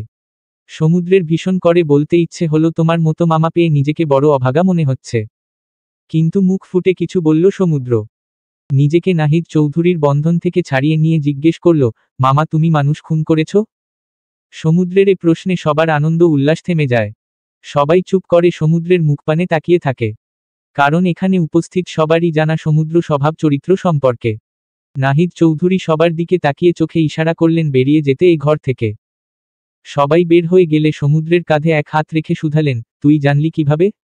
জেনেছি কোনো একভাবে। তুমি আগে বলো কেন করলে এমন? কি পেলে একজন নিরীহ মানুষকে হত্যা করে? রাজনীতিতে এসব খুনখারাপি একটু আকটু করতে হয় ভাগ্নে, তা না হলে এই জগতে টিকে থাকা যায় না। এই যে দেখ অনেকবার চেষ্টা করেছি এসব খুন খারাপি না করে নির্বাচনে জয়ী হওয়ার, কিন্তু পারলাম কই? আর যতদিন আরশাদ আমার প্রতিদ্বন্দ্বী হয়ে থাকবে ততদিন আমি কোনোভাবেই মেয়র হতে পারবো না, এই কথা আমি বেশ ভালো করেই বুঝে গিয়েছিলাম। তাই অনেক ভেবেচিন্তে আর কোনো পথ না পেয়ে আমি এই পথ বেছে নিয়েছি। রাজনীতিতে এসব অনেক সাধারণ ব্যাপার ভাগ্নে। তার মানে কি প্রয়োজন পড়লে তুমি আমাকেও খুন করবে? ভাগ্নে কি বলছিস এসব? আমি তোকে খুন করব এ কথা তুই ভাবলি কি করে? আমি আমার এই জীবনে শুধু তোকে আর মিনহাজকেই স্বার্থ ছাড়া ভালোবেসেছি, সেটা নিশ্চয় জানিস তুই। সমুদ্র এখানে দাঁড়িয়ে থাকতে পারল না। কি স্বাভাবিকভাবে কথাগুলো বলছেন উনি, যেন খুন করা উনার জন্য অত্যন্ত সাধারণ একটা ব্যাপার। এখান তো এই মানুষটার সামনে দাঁড়িয়ে থাকতেও ঘৃণা হচ্ছে। সমুদ্র নাহিদ চৌধুরীর ঘর থেকে বেরিয়ে যেতে যেতে বলল, আজ বুঝেছি কেন মা তোমাকে নিজের ভাই বলে কারো সামনে পরিচয় দেয় না। তোমাকে দেখে আমার ঘৃণা হচ্ছে মামা, তোমার প্রতি আমার ঘৃণা জন্মেছে। ভালো থেকো তুমি তোমার এই রাজনীতি নিয়ে। ভাগ্নে শোন ভাগ্নে, বলে বারকয়েক পেছনে থেকে ডাকলেন নাহিদ চৌধুরী। কিন্তু সমুদ্র দাঁড়ায়নি, চলে যায় এই বাড়ির ত্রিসীমানা ছেড়ে। ভেবে নেয় আর কখনো পদার্পণ করবে না এই বাড়ির প্রাঙ্গণে। 8 বছর কেটে যায়। এর মাঝে মিনহাজ কানাডায় চলে যায়। সমুদ্র আর কখনো নাহিদ চৌধুরীর বাড়িতে যায়নি। নাহিদ চৌধুরী বারবার সমুদ্রের মুখোমুখি হতে চেয়েছিলেন, কিন্তু প্রতিবারই সমুদ্র এড়িয়ে চলেছে উনাকে। ইয়াসমিনের সাথেও নাহিদ চৌধুরীর সম্পর্ক ভালো নয়, তাই নাহিদ চৌধুরী কখনো সমুদ্রদের বাড়িতে আসতেন না। কিন্তু সমুদ্র উনার কাছ থেকে দূরত্ব বাড়িয়ে নিলে উনি বাধ্য হন সমুদ্রদের বাড়ি আসতে। তবুও ফলাফল শূন্য। সমুদ্র এখনও গাজীপুরের মর্নিং স্টার গ্রুপ অব কোম্পানিতে জব করছে, তবে এখন ম্যানেজার পদে নয়, সিনিয়র ম্যানেজার পদে আছে। সময় চলছে নিজের গতিতে, সাথে শরীরটাও সময়ের সাথে সাথে সবার মতো করে এগিয়ে গেছে সমুদ্র। কিন্তু এগোতে পারেনি মনটা। মন তো এখনও সেই 8 বছর আগের জায়গাতেই পড়ে আছে। সাথে প্রতিনিয়ত আরভিকে খুঁজে বেড়াচ্ছে। নিজেকে বড্ড তৃষ্ণার্ত মনে হয় সমুদ্রের। আরভির তৃষ্ণাটা যেন দিনে দিনে সমুদ্রকে নীরব মৃত্যুর দিকে এগিয়ে নিয়ে যাচ্ছে। আরভিহীন জীবনকে বড় পানসে লাগছে। রাতে শুয়ে শুয়ে মোবাইলে ফেসবুকের নিউজ ফিড স্ক্রোল করছে সমুদ্র। হঠাৎ একটা ছবি সমুদ্রের সামনে এসে পড়ে, যা দেখে সমুদ্রের হৃৎপিণ্ডের ধুকপুকান বেড়ে যায়। মুখে ফুটে উঠে হারিয়ে যাওয়া অমূল্য রত্ন খুঁজে পাওয়ার হাসি। খুশিতে চোখে পানি চলে আসে। এই চোখের পানির জন্য ছবিটা স্পষ্ট দেখতে পারছে না সমুদ্র, তাই তাড়াহুড়ো করে চোখের পানি মুছে ছবিটা ঝুম করে দেখতে থাকে। মেয়েটার চেহারায় অনেক পরিবর্তন এসেছে। না মেয়ে বলা ঠিক হবে না, কেননা ছবিটি দেখে মনে হচ্ছে আরভি এখন সম্পূর্ণ নারীতে রূপান্তর হয়েছে, যাকে বলা যায় সমুদ্রের শখের নারী। সমুদ্র আরভির ছবিটি চোখের দিকে ঝুম করে দেখতে পায় চোখ যুগল আর আগের মতো নেই। এই চোখ যুগল দেখে স্পষ্ট বোঝা যাচ্ছে চোখের চাহনি ঠিক কতটা তুখোড়। মুখের বাচ্চামো ভাবটাও নেই সাথে। আচ্ছা, হঠাৎ করে আরভির ছবি সমুদ্রের নিউজফিডে কিভাবে এলো? এ প্রশ্নটা সমুদ্রের মনে উদয় হয়। প্রশ্নের উত্তর জানতে সমুদ্র ছবিটি ঝুম আউট করে ক্যাপশন দেখে, যেখানে লেখা আছে, এবার নাহিদ চৌধুরীর প্রতিদ্বন্দ্বিতে থাকছেন আরশাদ রায়হানের সুযোগ্য কন্যা আরভি রায়হান। এখন প্রশ্ন হচ্ছে, আরভি রায়হানও কি বাবা আরশাদ রায়হানের মতো সাধারণ জনগণের ভালোবাসা অর্জন করে জিতে নিতে পারবে মেয়ের পদ? ক্যাপশন পড়ে সমুদ্র বুকটা ধক করে উঠে। এ কোন খেলায় নেমেছে আরভি? নাহিদ চৌধুরী নির্বাচনে বিজয়ী হওয়ার জন্য সব কিছু করতে পারে। সব কিছু মানে সব। এমনকি আরভিকে খুন পর্যন্তও করতে পারে। এতে উনার বিন্দু মাত্র হাত কাঁপবে না। আরভির ছবি দেখে একটু আগে যতটা খুশি হয়েছিল সমুদ্র, এখন ঠিক ততটাই ভয় হচ্ছে। আরভি কেন নির্বাচনে দাঁড়িয়েছে সমুদ্র তা অনুমান করতে পারছে। কিন্তু এ যে জেনে বুঝে আগুনে ঝাঁপ দেওয়ার সমতুল্য। পরের দিন অফিস থেকে ছুটি নিয়ে হৃদয়পুর যাওয়ার উদ্দেশ্যে রাতের ট্রেনে উঠে সমুদ্র। সারাদিনের ক্লান্তি চোখে ধরা দিচ্ছে। তার উপর কাল রাতেও ঠিক মতো ঘুম হয়নি। কখন হৃদয়পুর ফিরবে আর আরভিকে সামনে থেকে দেখবে, এই এক্সাইটমেন্টে সারাটা রাত নির্ঘুম কেটেছে। এই 7 বছরে সমুদ্রের জীবনের সব কিছুর পরিবর্তন ঘটেছে। আগে সমুদ্র ভোরে ঘুম থেকে উঠে প্রকৃতির মাঝে নিজেকে হারিয়ে ফেলত। আর এখন সকাল 9টা বেজে গেলেও ঘুম ভাঙতে চায় না। তবু নিজের সাথে অনেক যুদ্ধ করে ঘুম থেকে উঠে অফিসে যেতে হয়। কখনো কখনো তো সকালের নাস্তা না করেই বের হতে হয়। সমুদ্রের এসব ভাবনার মাঝেই সামনের সিটে বসে থাকা 7 থেকে 8 বছরের এক বাচ্চা মেয়ে মোবাইলে একটা গান চালিয়ে দেয়। যে গানের সুরে সমুদ্র নিজের ভাবনা থেকে বেরিয়ে আসে। কোনো অনেক বেশি এক্সাইটমেন্ট কাজ করছে। পুরো 8 বছর পর আরভিকে সামনাসামনি দেখবে। ভাবতেই সর্বাঙ্গে প্রশান্তির ঢেউ খেলে যাচ্ছে। সমুদ্র সোজা হয়ে বসে গানটি মনোযোগ দিয়ে শুনতে থাকে। তারপর গানের সাথে সাথে নিজেও সুর মিলিয়ে গেয়ে উঠে, তুম বিন মেন দেখো টু, ক্যা সে ক্যা হো ব্যথা, तुमको जो खोया टू, खुद को भी खो बैठा, मुझको टू ढूंढे, तू खुद को मेन पा लूना, मेन तेरे बदले में जन्नत भी ला दूंगा, तुम तोड़ो ना दिल मेरा। সকাল সকাল হঠাৎ সমুদ্রকে দেখে সবাই অবাক হয়ে যায়। এভাবে না বলে আসার জন্য অনেকটা চিন্তাও হয় সমুদ্রের জন্য। তাই ইয়াসমিন সমুদ্রের দিকে এগিয়ে গিয়ে সমুদ্রের কাঁধে হাত রেখে চিন্তিত স্বরে বললেন, বাবু হঠাৎ না বলে আসলি যে? ঠিক আছে তো সব? না মানে কখনো তো এভাবে না বলে আসিস না। এমনি মা, হঠাৎ ইচ্ছে হলো সবার সাথে দেখা করার, তাই চলে এলাম। সব ঠিক আছে তো বাবু? তোর চোখ দুটো এমন ফুলে আছে কেন?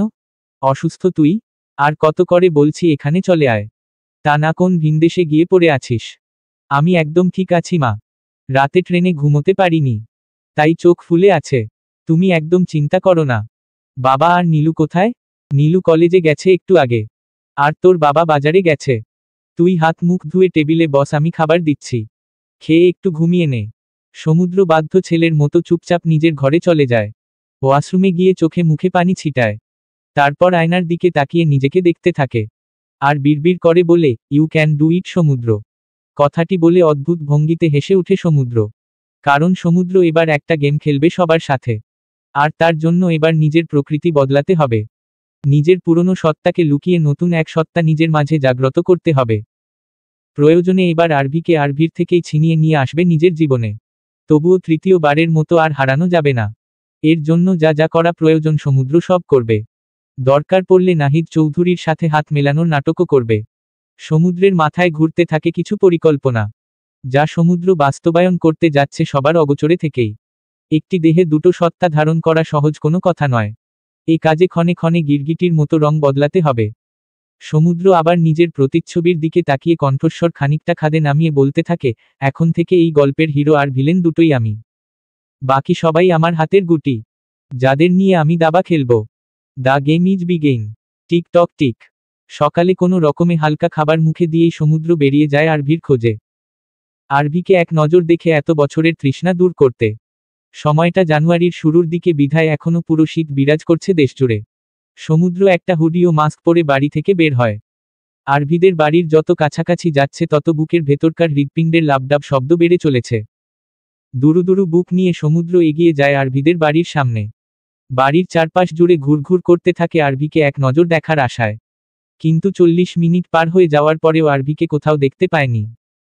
এদিকে এতক্ষণ যাবৎ সমুদ্রকে বাড়ির চারপাশে ঘুরঘুর করতে দেখে দারোয়ান সমুদ্রকে সন্দিহান নজরে দেখতে শুরু করে। শেষ পর্যন্ত সমুদ্রের সামনে দাঁড়িয়ে জিজ্ঞেস করে, কি সমস্যা ভাই? অনেকক্ষণ যাবৎ দেখতাছি বাড়ির চারপাশ দিয়া ঘুরঘুর করতাছেন। সমুদ্র দারোয়ানের কথার উত্তর দেয়নি। উল্টো নিজে প্রশ্ন করল, এটা আরভি রায়হানের বাড়ি না? উনি আছেন বাড়িতে? না, উনি ভোট চাইতে গেছেন সাধারণ জনগণের কাছ থেকে। কোন দিকে গেছে সেটা জানেন? ওইটা আমি জানমু কেমনে? আমারে কি কইয়া গেছে?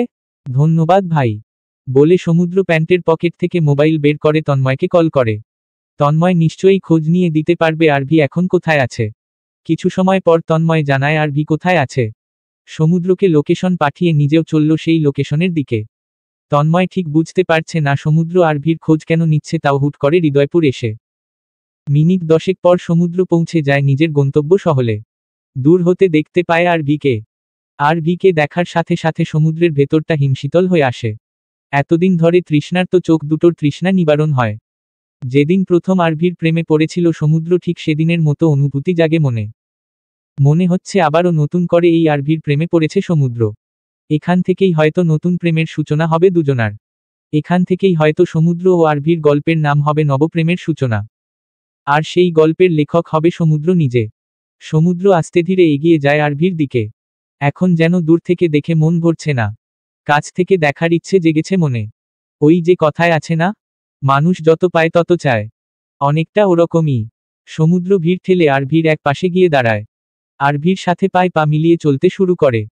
আজ অনেক বছর পর নিজেকে হালকা মনে হচ্ছে সমুদ্রের কাছে। মনে হচ্ছে বুকের উপর থেকে ভারী পাথরটা সরে গেছে। সমুদ্র এক ধ্যানে তাকিয়ে আছে আরভির দিকে।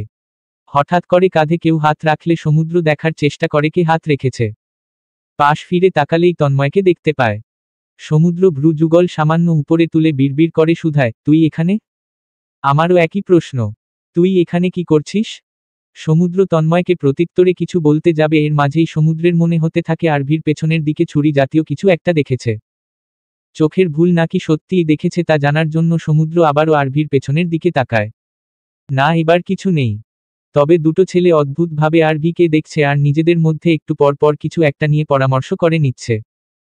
ছেলে দুটোকে মোটেও সুবিধের মনে হলো না সমুদ্রের কাছে। তাই তন্ময়কে ইশারায় বলল ছেলে দুটোর দিকে তাকাতে।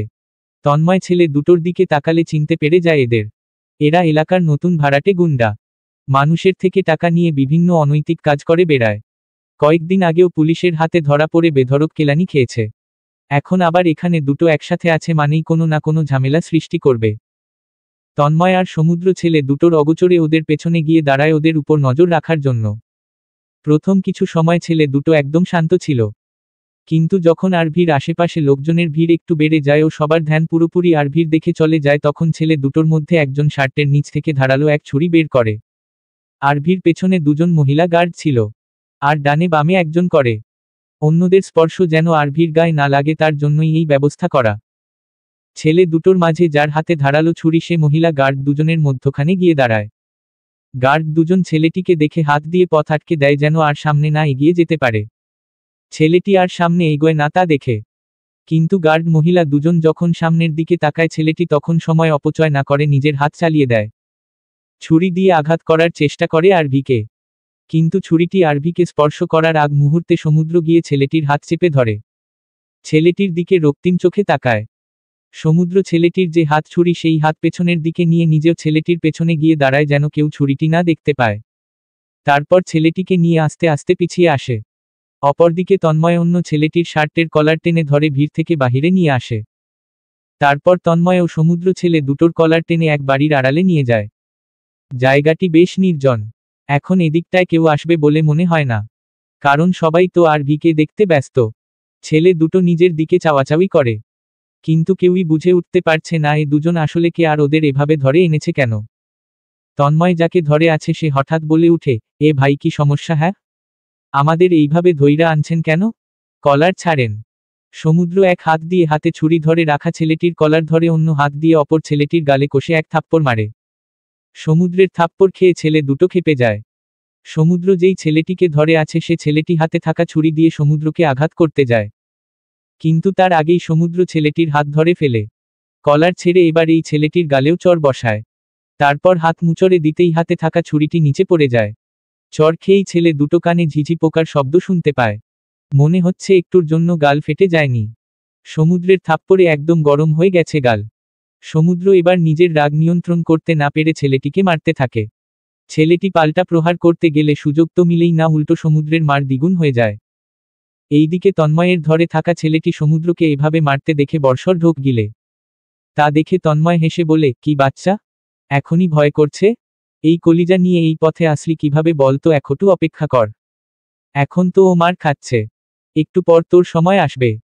আর ভিকে মারার চেষ্টা করেছে এই কথা যেন সমুদ্রের সহ্য হচ্ছে না, তাই ছেলেটিকে এলোপাতাড়ি মেরে নিজের রাগ কমাচ্ছে।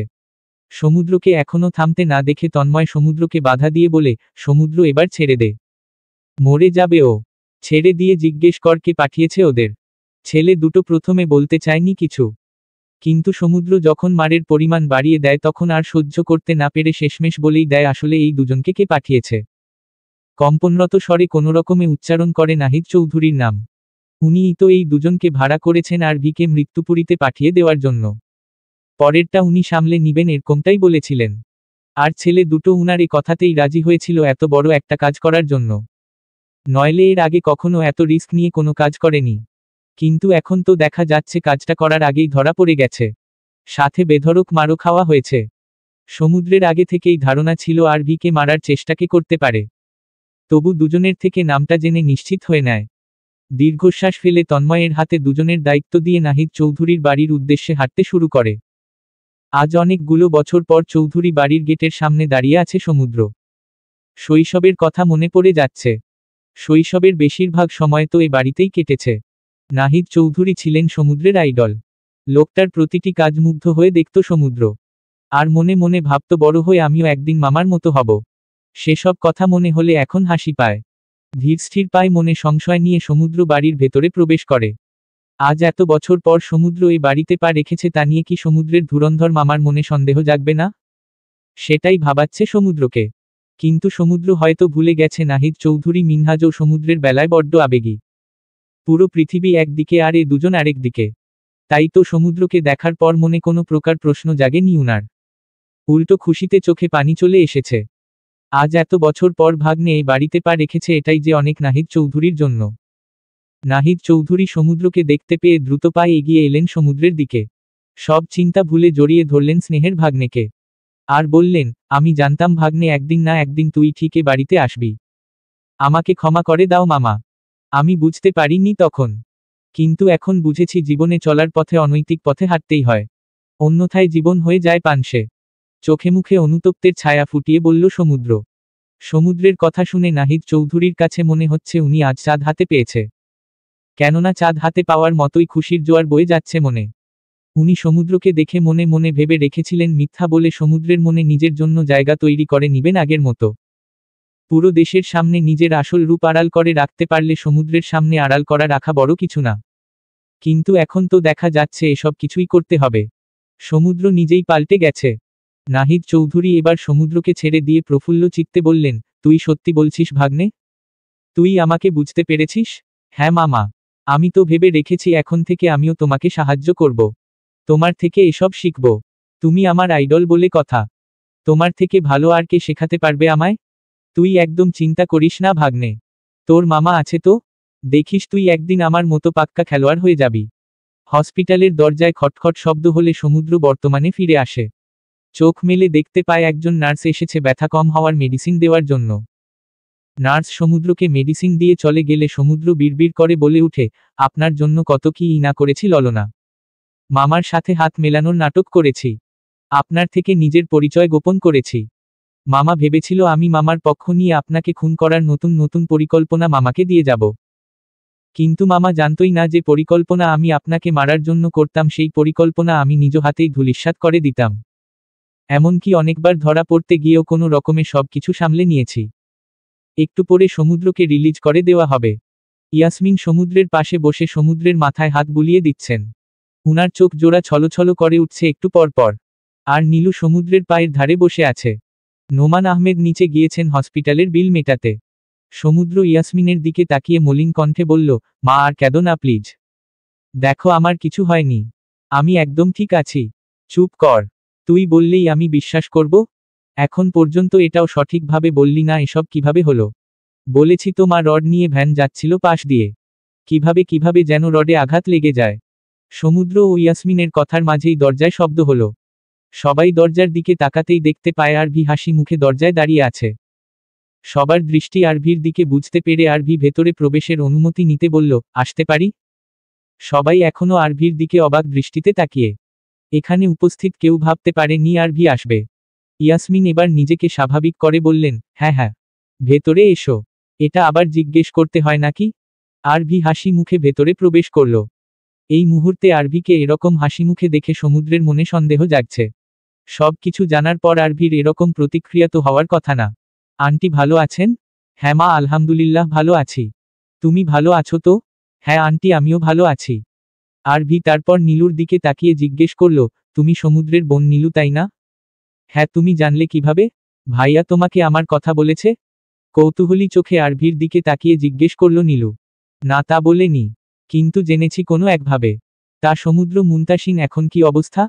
ভালো, এক শব্দে উত্তর দেয় সমুদ্র। খুব ব্যথা করছে বুঝি? চোখে মুখে দুঃখী ভাব ফুটিয়ে জিজ্ঞেস করে আরভি। আরভির প্রশ্ন শুনে সমুদ্রের খুব করে বলতে ইচ্ছে করছে কাটা ঘায়ে নুনের ছিটা দেওয়া হচ্ছে, কিন্তু নীলু ও ইয়াসমিনের জন্য মনের এই বাসনা অপূর্ণই রয়ে গেল। তবে দাঁতে দাঁত চেপে প্রত্যুত্তরে বলল, একদমই না মিস আরভি রায়হান। আমার এত সুখ সুখ অনুভূত হচ্ছে যে আপনাকে আর কি বলবো। বাবু, কিভাবে কথা বলছিস মেয়েটার সাথে? ভুলে যাস না উনি আমাদের হৃদয়পুরের মেয়র। উনি যে তোকে দেখতে এসেছেন এটাই অনেক। ইয়াসমিন বললেন, আরে আন্টি, কোনো সমস্যা নেই, অযথাই উনাকে বকবেন না। আর সমুদ্র, আপনার জন্য একটা সারপ্রাইজ আছে। তাড়াতাড়ি সুস্থ হয়ে হৃদয়পুর ব্যাক করুন। আশা করছি সারপ্রাইজটা আপনার জীবনের সেরা সারপ্রাইজ হবে, যা আপনার কল্পনাতীত, বলে রহস্যময় হাসল আরভি। সমুদ্র আরভির দিকে এক দৃষ্টিতে তাকিয়ে রইল। আরভি যে ভালো কোনো সারপ্রাইজ দিবে না তা ভালো করেই জানা আছে, কিন্তু আরভি কি করতে যাচ্ছে সেটাই ধরতে পারছে না। আজ তবে আসি, ভালো থাকবেন সবাই, বলে আর দাঁড়ালো না আরভি, চলে গেল ক্যাবিন থেকে। আর সমুদ্র আরভির যাওয়ার দিকে তাকিয়ে থাকে তীক্ষ্ণ দৃষ্টিতে। এ মেয়ের মতিগতি ঠিক লাগছে না সমুদ্রের কাছে। আরভিকে হাসিমুখে দেখে এমনিতেই সমুদ্রের মনে সন্দেহ জেগেছিল। তার উপর যখন বলল সমুদ্রের জন্য সারপ্রাইজ আছে, তখন সমুদ্র নিশ্চিত হয়েছে নিশ্চয়ই এ মেয়ে ভয়ঙ্কর কিছু একটা ভেবে রেখেছে। কেননা আরভির চোখের চাহনি তখন অন্য কিছু বলছিল। ওই চাহনিতে ছিল ধূর্ততা, যেই ধূর্ততায় সমুদ্র স্পষ্ট নিজের সর্বনাশ দেখতে পেয়েছে। গাড়িতে বসে সিটের সাথে হেলান দিয়ে আরভিকে নিয়েই ভাবছে সমুদ্র। আসার সময় সবাই ট্রেনে চড়ে আসলেও যাচ্ছে নিজেদের গাড়িতে করে। এই গাড়িতে করেই নাহিদ চৌধুরীকে এখানে এনেছে সমুদ্র। হৃদয়পুরে প্রয়োজনীয় কিছু কাজ আছে বলে বাকিদের সাথে এখানে আসেনি সেদিন। সমুদ্রের এসব ভাবনার মাঝেই নোমান আহমেদ মিনহাজের ব্যাপারে জানতে চেয়ে বললেন, তোদের কিছুই আমি বুঝি না।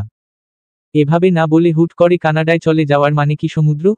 তা আমি বলবো কি করে? তুমি বরং মিনহাজের থেকেই জেনে নাও। তোরা কি বিয়ে করবি না বলে পণ করেছিস? নাকি তোদের মাঝে কোনো ঝামেলা আছে? তোর ডাক্তার আঙ্কেলের সাথে কথা বলবো? এ কথা শুনে সমুদ্র হতভম্ব হয়ে যায়। অবাক চোখে তাকায় নোমান আহমেদের দিকে। ইয়াসমিনকে উদ্দেশ্য করে বলে, মা তুমি কি কিছু বলবে? ইয়াসমিন নিজের স্বামীকে ধমকে বলে উঠেন, কখন কি বলতে হয় তা বুঝো না তুমি? কোন কথার মাঝে কি ঢুকিয়ে দিলে? বাবু, তুই এসব পাগল লোকদের কথায় মাথা ঘামাস না তো। ইয়াসমিনের ধমক খেয়ে নোমান আহমেদ চুপটি করে বসে রইলেন। ছেলে মেয়েদের সামনে কেই বা গিন্নির ধমক খেতে চায়? অপরদিকে এসব দেখে নীলুর দারুণ হাসি পাচ্ছে, কিন্তু বেচারি মন খুলে জোরে হাসতেও পারছে না, কারণ এই মুহূর্তে হাসলেই সমুদ্রের ধমক খেতে হবে। তাই বেচারি অতি কষ্টে মুখ টিপে হেসে চলেছে। সমুদ্র পরিবার সহ বান্দরবন থেকে ফিরেছে আজ 2 দিন হয়ে গেছে। একবারও আরভির সামনে গিয়ে দাঁড়ায়নি সমুদ্র, কিন্তু দূর থেকে ঠিকই নজর রেখেছে আরভির উপর। সমুদ্র আসলে আরভিকে কিছুটা সময় দিতে চাইছে সব বুঝার জন্য। এখন সমুদ্র কিছু বলতে গেলে বা কোনো পদক্ষেপ নিতে গেলে হিতে বিপরীত হবে হয়তো। এছাড়া সমুদ্রের মাঝে এক প্রকার ভয় কাজ করছে। আরভিকে যতটুকু চিনেছে বুঝেছে তাতে এটা নিশ্চিত যে আরভি সমুদ্রকে এত সহজে মেনে নিবে না। আরভিকে মানাতে হলে অনেক কাঠখড় পোড়াতে হবে। মোবাইলের টুংটাং শব্দে সমুদ্রের ধ্যান ভাঙ্গে। মোবাইল হাতে নিয়ে দেখে অপরিচিত নম্বর থেকে কল এসেছে। কলটি রিসিভড করে কানে ধরতেই আরভির মিহি কণ্ঠ সমুদ্রের কানে ভেসে আসে। হ্যালো সমুদ্র, কি অবস্থা আপনার? ভালো আছেন তো? হৃদয়পুর এসে একটা খোঁজও নিলেন না? এমন নিষ্ঠুর নির্দয় হলেন কেমন করে বলুন তো? একনাগাড়ে কথাগুলো বলে থামে আরভি। সমুদ্র যেন নিজের কানকে বিশ্বাস করতে পারছে না। স্বয়ং আরভি রায়হান নিজ থেকে ফোন করেছে সমুদ্রকে, আবার মিষ্টভাষী হয়ে কথাও বলছে। আরভির কথার ধরনে সমুদ্রের কাশি উঠে যায়। অপরদিকে আরভি সমুদ্রের কাশির শব্দ পেয়ে উদ্বিগ্ন কণ্ঠে বলে উঠে, এমা ঠিক আছেন তো আপনি?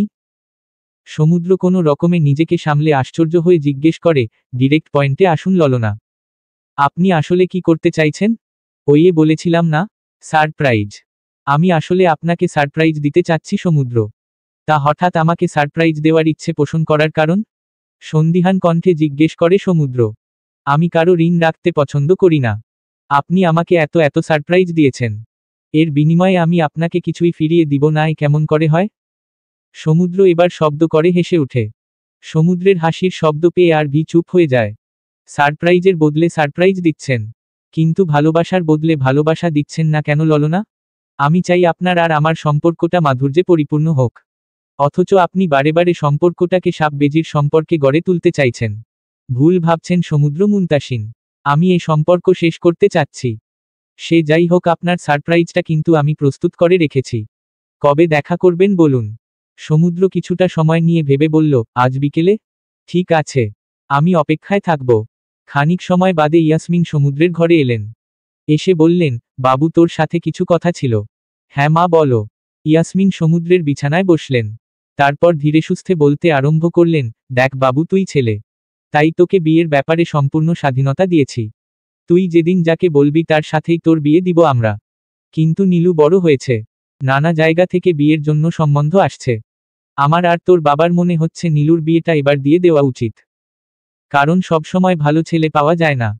তাই চাচ্ছিলাম এখন কাবিন করিয়ে রাখবো আর পরীক্ষা শেষে উঠিয়ে নিয়ে যাবে। এখন এসবের প্রয়োজন নেই মা। আর নীলুর সাথে এই বিষয়ে কথা বলেছ? না, তা বলা হয়নি।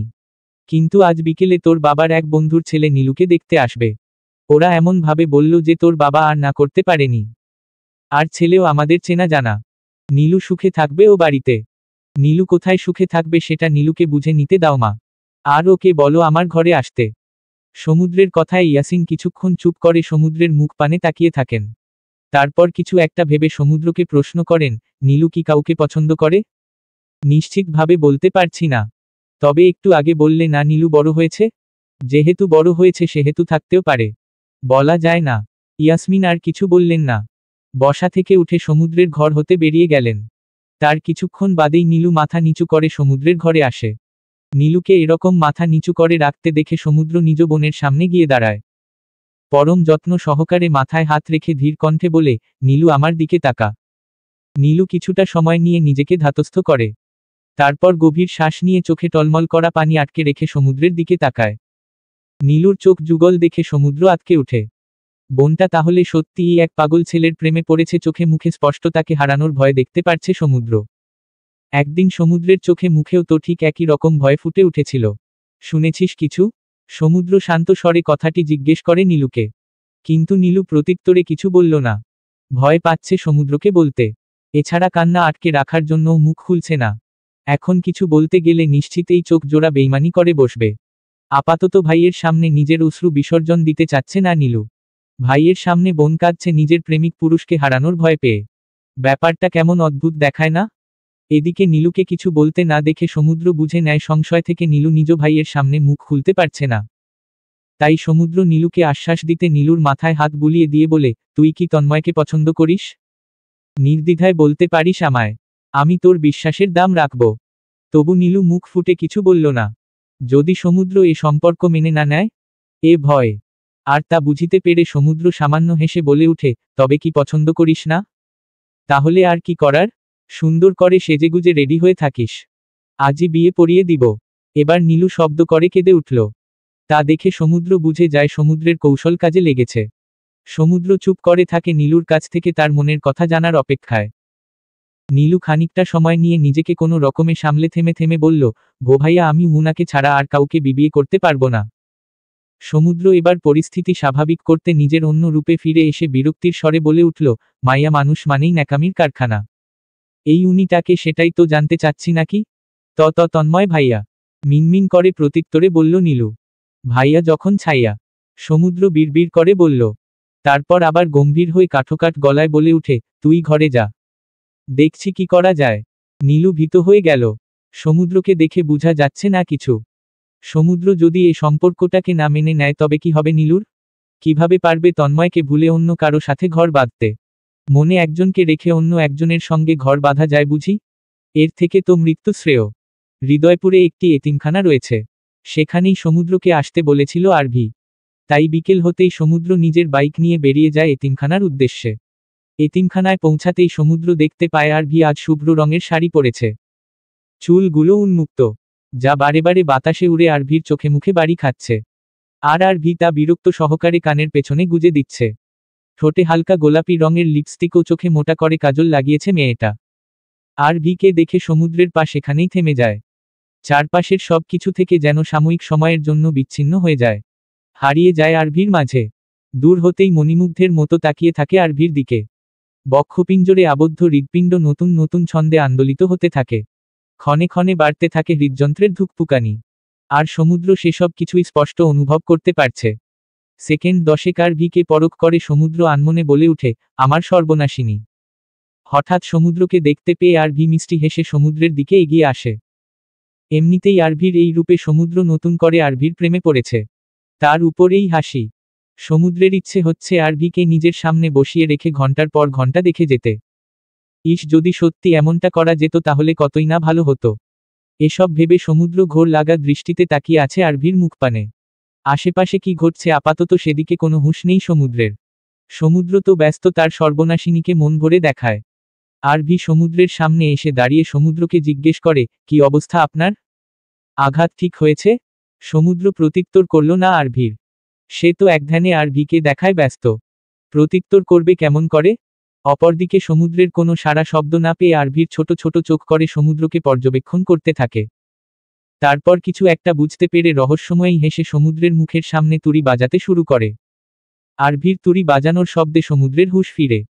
ডান হাত দিয়ে মাথা চুলকে দৃষ্টি মাটির দিকে নিক্ষেপ করে শুধায়, এখানে আসতে বললেন যে? কি এমন সারপ্রাইজ দিবেন শুনি? নতুন জীবন শুরু করতে যাচ্ছি, তাই ভাবলাম এই ছোট বাচ্চাদের সাথে একটু সময় কাটাই। নতুন জীবন? হ্যাঁ, আমাদের নতুন জীবন। আমি চাই না পুরনো কোনো স্মৃতি আঁকড়ে ধরে সংসার জীবনে প্রবেশ করতে। সব ধুলোকণা পরিষ্কার করে জীবনের সাহিত্যের বইটাকে নতুন এক রূপ দিতে চাই। আরভির কথায় সমুদ্র চমকে যায়। মাথা তুলে আরভির দিকে তাকায়। আরভির চোখের দিকে তাকিয়ে বুঝার চেষ্টা করে আরভি সত্যি বলছে নাকি মিথ্যে। তবে অনেকক্ষণ আরভির চোখের দিকে তাকিয়ে থেকেও কিছু বুঝতে পারল না। ধূর্ততা ছাড়া কিছুই নজরে পড়ছে না। এভাবে হুটহাট কোথায় হারিয়ে যাচ্ছেন বলুন তো? তাড়াতাড়ি চলুন, ওদিকটায় সব বাচ্চারা আছে, বলে আরভি হাঁটতে শুরু করে বাচ্চাদের কাছে যাওয়ার জন্য। সমুদ্র নিজেও আরভিকে অনুসরণ করে হেঁটে চলেছে আরভির পিছু পিছু। হঠাৎ সমুদ্রের খেয়াল হলো, সমুদ্র নিজেও তো শুভ্র রঙের শার্ট পরেছে আজ। সমুদ্র এবার একবার নিজের দিকে তাকিয়ে আবার আরভির দিকে তাকালো। কিভাবে মিলে গেল দুজনের ড্রেস কোড? হয়তো মনের মিল, এই ভেবে সমুদ্র আবারও সামান্য হাসল। সমুদ্র আরভিকে অনুসরণ করে এতিমখানার পেছনের দিকে গিয়ে দেখল বাচ্চারা রংবেরঙের বেলুন নিয়ে খেলছে। আর একটা ছেলে সবার হাতে চকোলেট দিচ্ছে। হয়তো আরভি এনেছে ওদের জন্য। সমুদ্র ও আরভিকে আসতে দেখে বাচ্চারা আরভির দিকে দৌড়ে যায়। সবাই একসাথে আরভিকে ঘিরে ধরে। গুটিকয়েক আরভির হাত ধরে বায়না ধরে গান শোনানোর জন্য। বাচ্চাদের এই বায়না শুনে আরভি আর চোখে সমুদ্রের দিকে তাকায়। তারপর সমুদ্রের দিকে হাত দিয়ে ইশারা করে বাচ্চাদের উদ্দেশ্যে আদুরে কণ্ঠে বলে উঠে, এই যে তোমাদের এই ভাইয়াকে দেখছো না? সে কিন্তু দারুণ গান করে। সব সময় তো আমার থেকে গান শুনো, আজ না হয় ভাইয়ার গান শুনি সবাই মিলে। বাচ্চাগুলো এবার সমুদ্রের দিকে লক্ষ্য করে। চুপচাপ দাঁড়িয়ে দেখতে থাকে অচেনা এই মানুষটিকে। অচেনা এই মানুষটির কাছে গান শোনার আবদার করবে কি না তা ভাবতে থাকে। তবে বাচ্চাদের মাঝ থেকে এক ছটফটে স্বভাবের মেয়ে কোনো কিছু না ভেবেই সমুদ্র সামনে দাঁড়িয়ে প্রশ্ন করে, তুমি গান গাইতে জানো? সমুদ্র মেয়েটির সামনে হাঁটু গেড়ে বসে গাল টেনে দিয়ে বলে, হ্যাঁ, তোমরা শুনবে? গাও তবে, আমরাও একটু শুনি তুমি কেমন গাইতে পারো। মেয়েটির কথায় সমুদ্র উচ্চস্বরে হেসে উঠে। কেমন বিজ্ঞদের মতো করে কথা বলছে। কথার ধরনে মনে হচ্ছে সমুদ্রের অডিশন নিবে এরা। সমুদ্র গান গাইবে বুঝতে পেরে এদের মাঝ থেকে এক ছেলে দৌড়ে ভেতর থেকে গিটার নিয়ে আসে। তারপর তা সমুদ্রের সামনে ধরে জিজ্ঞেস করে, গিটার বাজাতে পারো? সমুদ্র হ্যাঁ সূচক মাথা নাড়িয়ে ছেলেটির থেকে গিটার নেয়। আরভির চোখের দিকে গভীর চাহনি নিক্ষেপ করে গেয়ে উঠে। কাজল কালো দুটি চোখে। সে যখনই আমায় দেখে, পড়ে না চোখেতে পলক, আর আসে না কথা মুখে। এইটুকু গেয়ে সমুদ্র আরভির দিকে এগিয়ে যায়। আরভির সামনে দাঁড়িয়ে আরভির চোখে চোখ রেখে আবার গেয়ে উঠে, ও হো হো কাজল কালো দুটি চোখে। সে যখনই আমায় দেখে, ও পড়ে না চোখেতে পলক, আর আসে না কথা মুখে। সমুদ্র যে গানের প্রতিটি লাইন আরভিকে উদ্দেশ্য করে গেয়েছে তা আরভি বেশ ভালোভাবেই বুঝতে পেরেছে। এভাবে বাচ্চাদের সামনে দুজন দুজনের চোখের দিকে তাকিয়ে থাকবে জিনিসটা বড্ড বেমানান লাগছে আরভির কাছে। তাই আরভি সমুদ্রকে পাশ কাটিয়ে বাচ্চাদের মাঝে চলে যায়। এক বাচ্চার পেছনে দাঁড়িয়ে বাচ্চাটির গলা জড়িয়ে ধরে। আরভিকে এভাবে পাশ কাটিয়ে যেতে দেখে সমুদ্র সামান্য হেসে নিজের গান চালিয়ে যেতে থাকে। তার চলে যাওয়া, ফিরে একটু চাওয়া, এই বুকেতে ঝড় তুলে যায়। যার ছবি এই মন এঁকে যায়, যার কথা ভেবে দিন কেটে যায়, সে কি জানে শুধু তাকে ভালোবাসে আমার হৃদয়। যার ছবি এই মন এঁকে যায়। সমুদ্র গান গাইতে গাইতে আবার আরভির দিকে এগিয়ে যায়। আরভিকে কেন্দ্র করে ঘুরতে থাকে আর গাইতে থাকে, বলবো কবে তাকে ডেকে, আমি তোমাকে ভালোবাসি, করেছে পাগল আমাকে, ওগো তোমার ওই মিষ্টি হাসি। শেষ লাইনটি গেয়ে সমুদ্র আরভির সামনে দাঁড়িয়ে বুকের বা পাশে হাতে রাখে। পেছনের দিকে যেতে যেতে গাইতে থাকে, ও হো হো বলবো কবে তাকে ডেকে, আমি তোমাকে ভালোবাসি, করেছে পাগল আমাকে, ওগো তোমার ওই মিষ্টি হাসি। এইটুকু গেয়ে সমুদ্র সেই মেয়েটির সামনে হাঁটু গেড়ে বসে যে একটু আগে জিজ্ঞেস করেছিল সমুদ্র গান গাইতে জানে কিনা। সমুদ্র মেয়েটির মাথায় হাত বুলিয়ে দেয় আর গানের বাকি লাইনটুকু গেয়ে ওঠে, কবে জানবে তুমি, কবে বলবো আমি, কেউ আছে গো তোমার আশায়, যার ছবি এই মন এঁকে যায়, যার কথা ভেবে দিন কেটে যায়, সে কি জানে শুধু তাকে ভালোবাসে আমার হৃদয়। সমুদ্রের গান শেষ হলে সবাই একসাথে করতালি দিয়ে উঠে। বাচ্চারা বেশ খুশি হয়েছে সমুদ্রের গান শুনে। আর খুশি হবে নাই বা কেন? সমুদ্র যে চমৎকার গান গাইতে জানে। তুমি তো ভালো গান জানো, আরেকটা শোনাও না প্লিজ। বাচ্চারা সবাই বায়না ধরল আরও একটি গান শোনার জন্য। কিন্তু আরভি সবাইকে বাধা দিয়ে বলল, তোমরা খাবারের ওখানে যাও, একটু পরেই খাবার দিবে, খাওয়া শেষ করে আমরা আবার গান শুনবো কেমন? আরভির কথায় বাচ্চারা প্রথমে আপত্তি জানালেও শেষে আরভি অনেকভাবে বুঝিয়ে তাদের এখান থেকে পাঠিয়ে দেয়। সমুদ্র ঠিক বুঝল না আরভি কেন হুট করে সবাইকে এখান থেকে পাঠিয়ে দিয়েছে। আরভির দিকে প্রশ্নাত্মক চাহনি নিক্ষেপ করতেই আরভি হেসে বলল, আপনাকে সারপ্রাইজ দিব বলেছিলাম না? সময় এসে গেছে আপনাকে সারপ্রাইজ দেওয়ার। সমুদ্র সহির চোখে তাকায় আরভির দিকে। এত ভালো ব্যবহার, এত আয়োজন যে সমুদ্রের জন্য না তা সমুদ্র জানে। তবু মনের মধ্যে কোথাও একটা আশার প্রদীপ জ্বলছে। কি সাক্ষ্যে এই আশার প্রদীপ তা জানে না সমুদ্র। শুধু মন বলছে করো না, আশা সত্যি হবে হয়তো। এরই মাঝে দুজনের মাঝে উপস্থিত হয় আরও একজন লোক, যে কিনা আরভির পাশে এসে দাঁড়িয়েছে। ব্যাপারটা সমুদ্রের মোটেও পছন্দ হলো না। আরভির পাশে অন্য কেউ দাঁড়িয়ে আছে তা মনের সহ্য হলো না। কিন্তু সমুদ্র তখনও জানত না আরভি এত বড় এক সারপ্রাইজ দিবে সমুদ্রকে। যে সারপ্রাইজের কথা জেনে হয়তো বাকশূন্য হয়ে যাবে সে। অবশেষে দীর্ঘ প্রতীক্ষার পর সেই মুহূর্ত চলে আসে যখন আরভি সমুদ্রকে সারপ্রাইজ দেওয়ার জন্য বলতে শুরু করে। আরভি সমুদ্রের দিকে তাকিয়ে সমুদ্রকে কটাক্ষ করে বলে, মিস্টার সমুদ্র মুনতাসিন, মিট মাই ফিয়ন্সি পিয়াস। আর পিয়াস, সমুদ্রের কথা তো তোমাকে আগেই জানিয়েছি আমি। চলবে।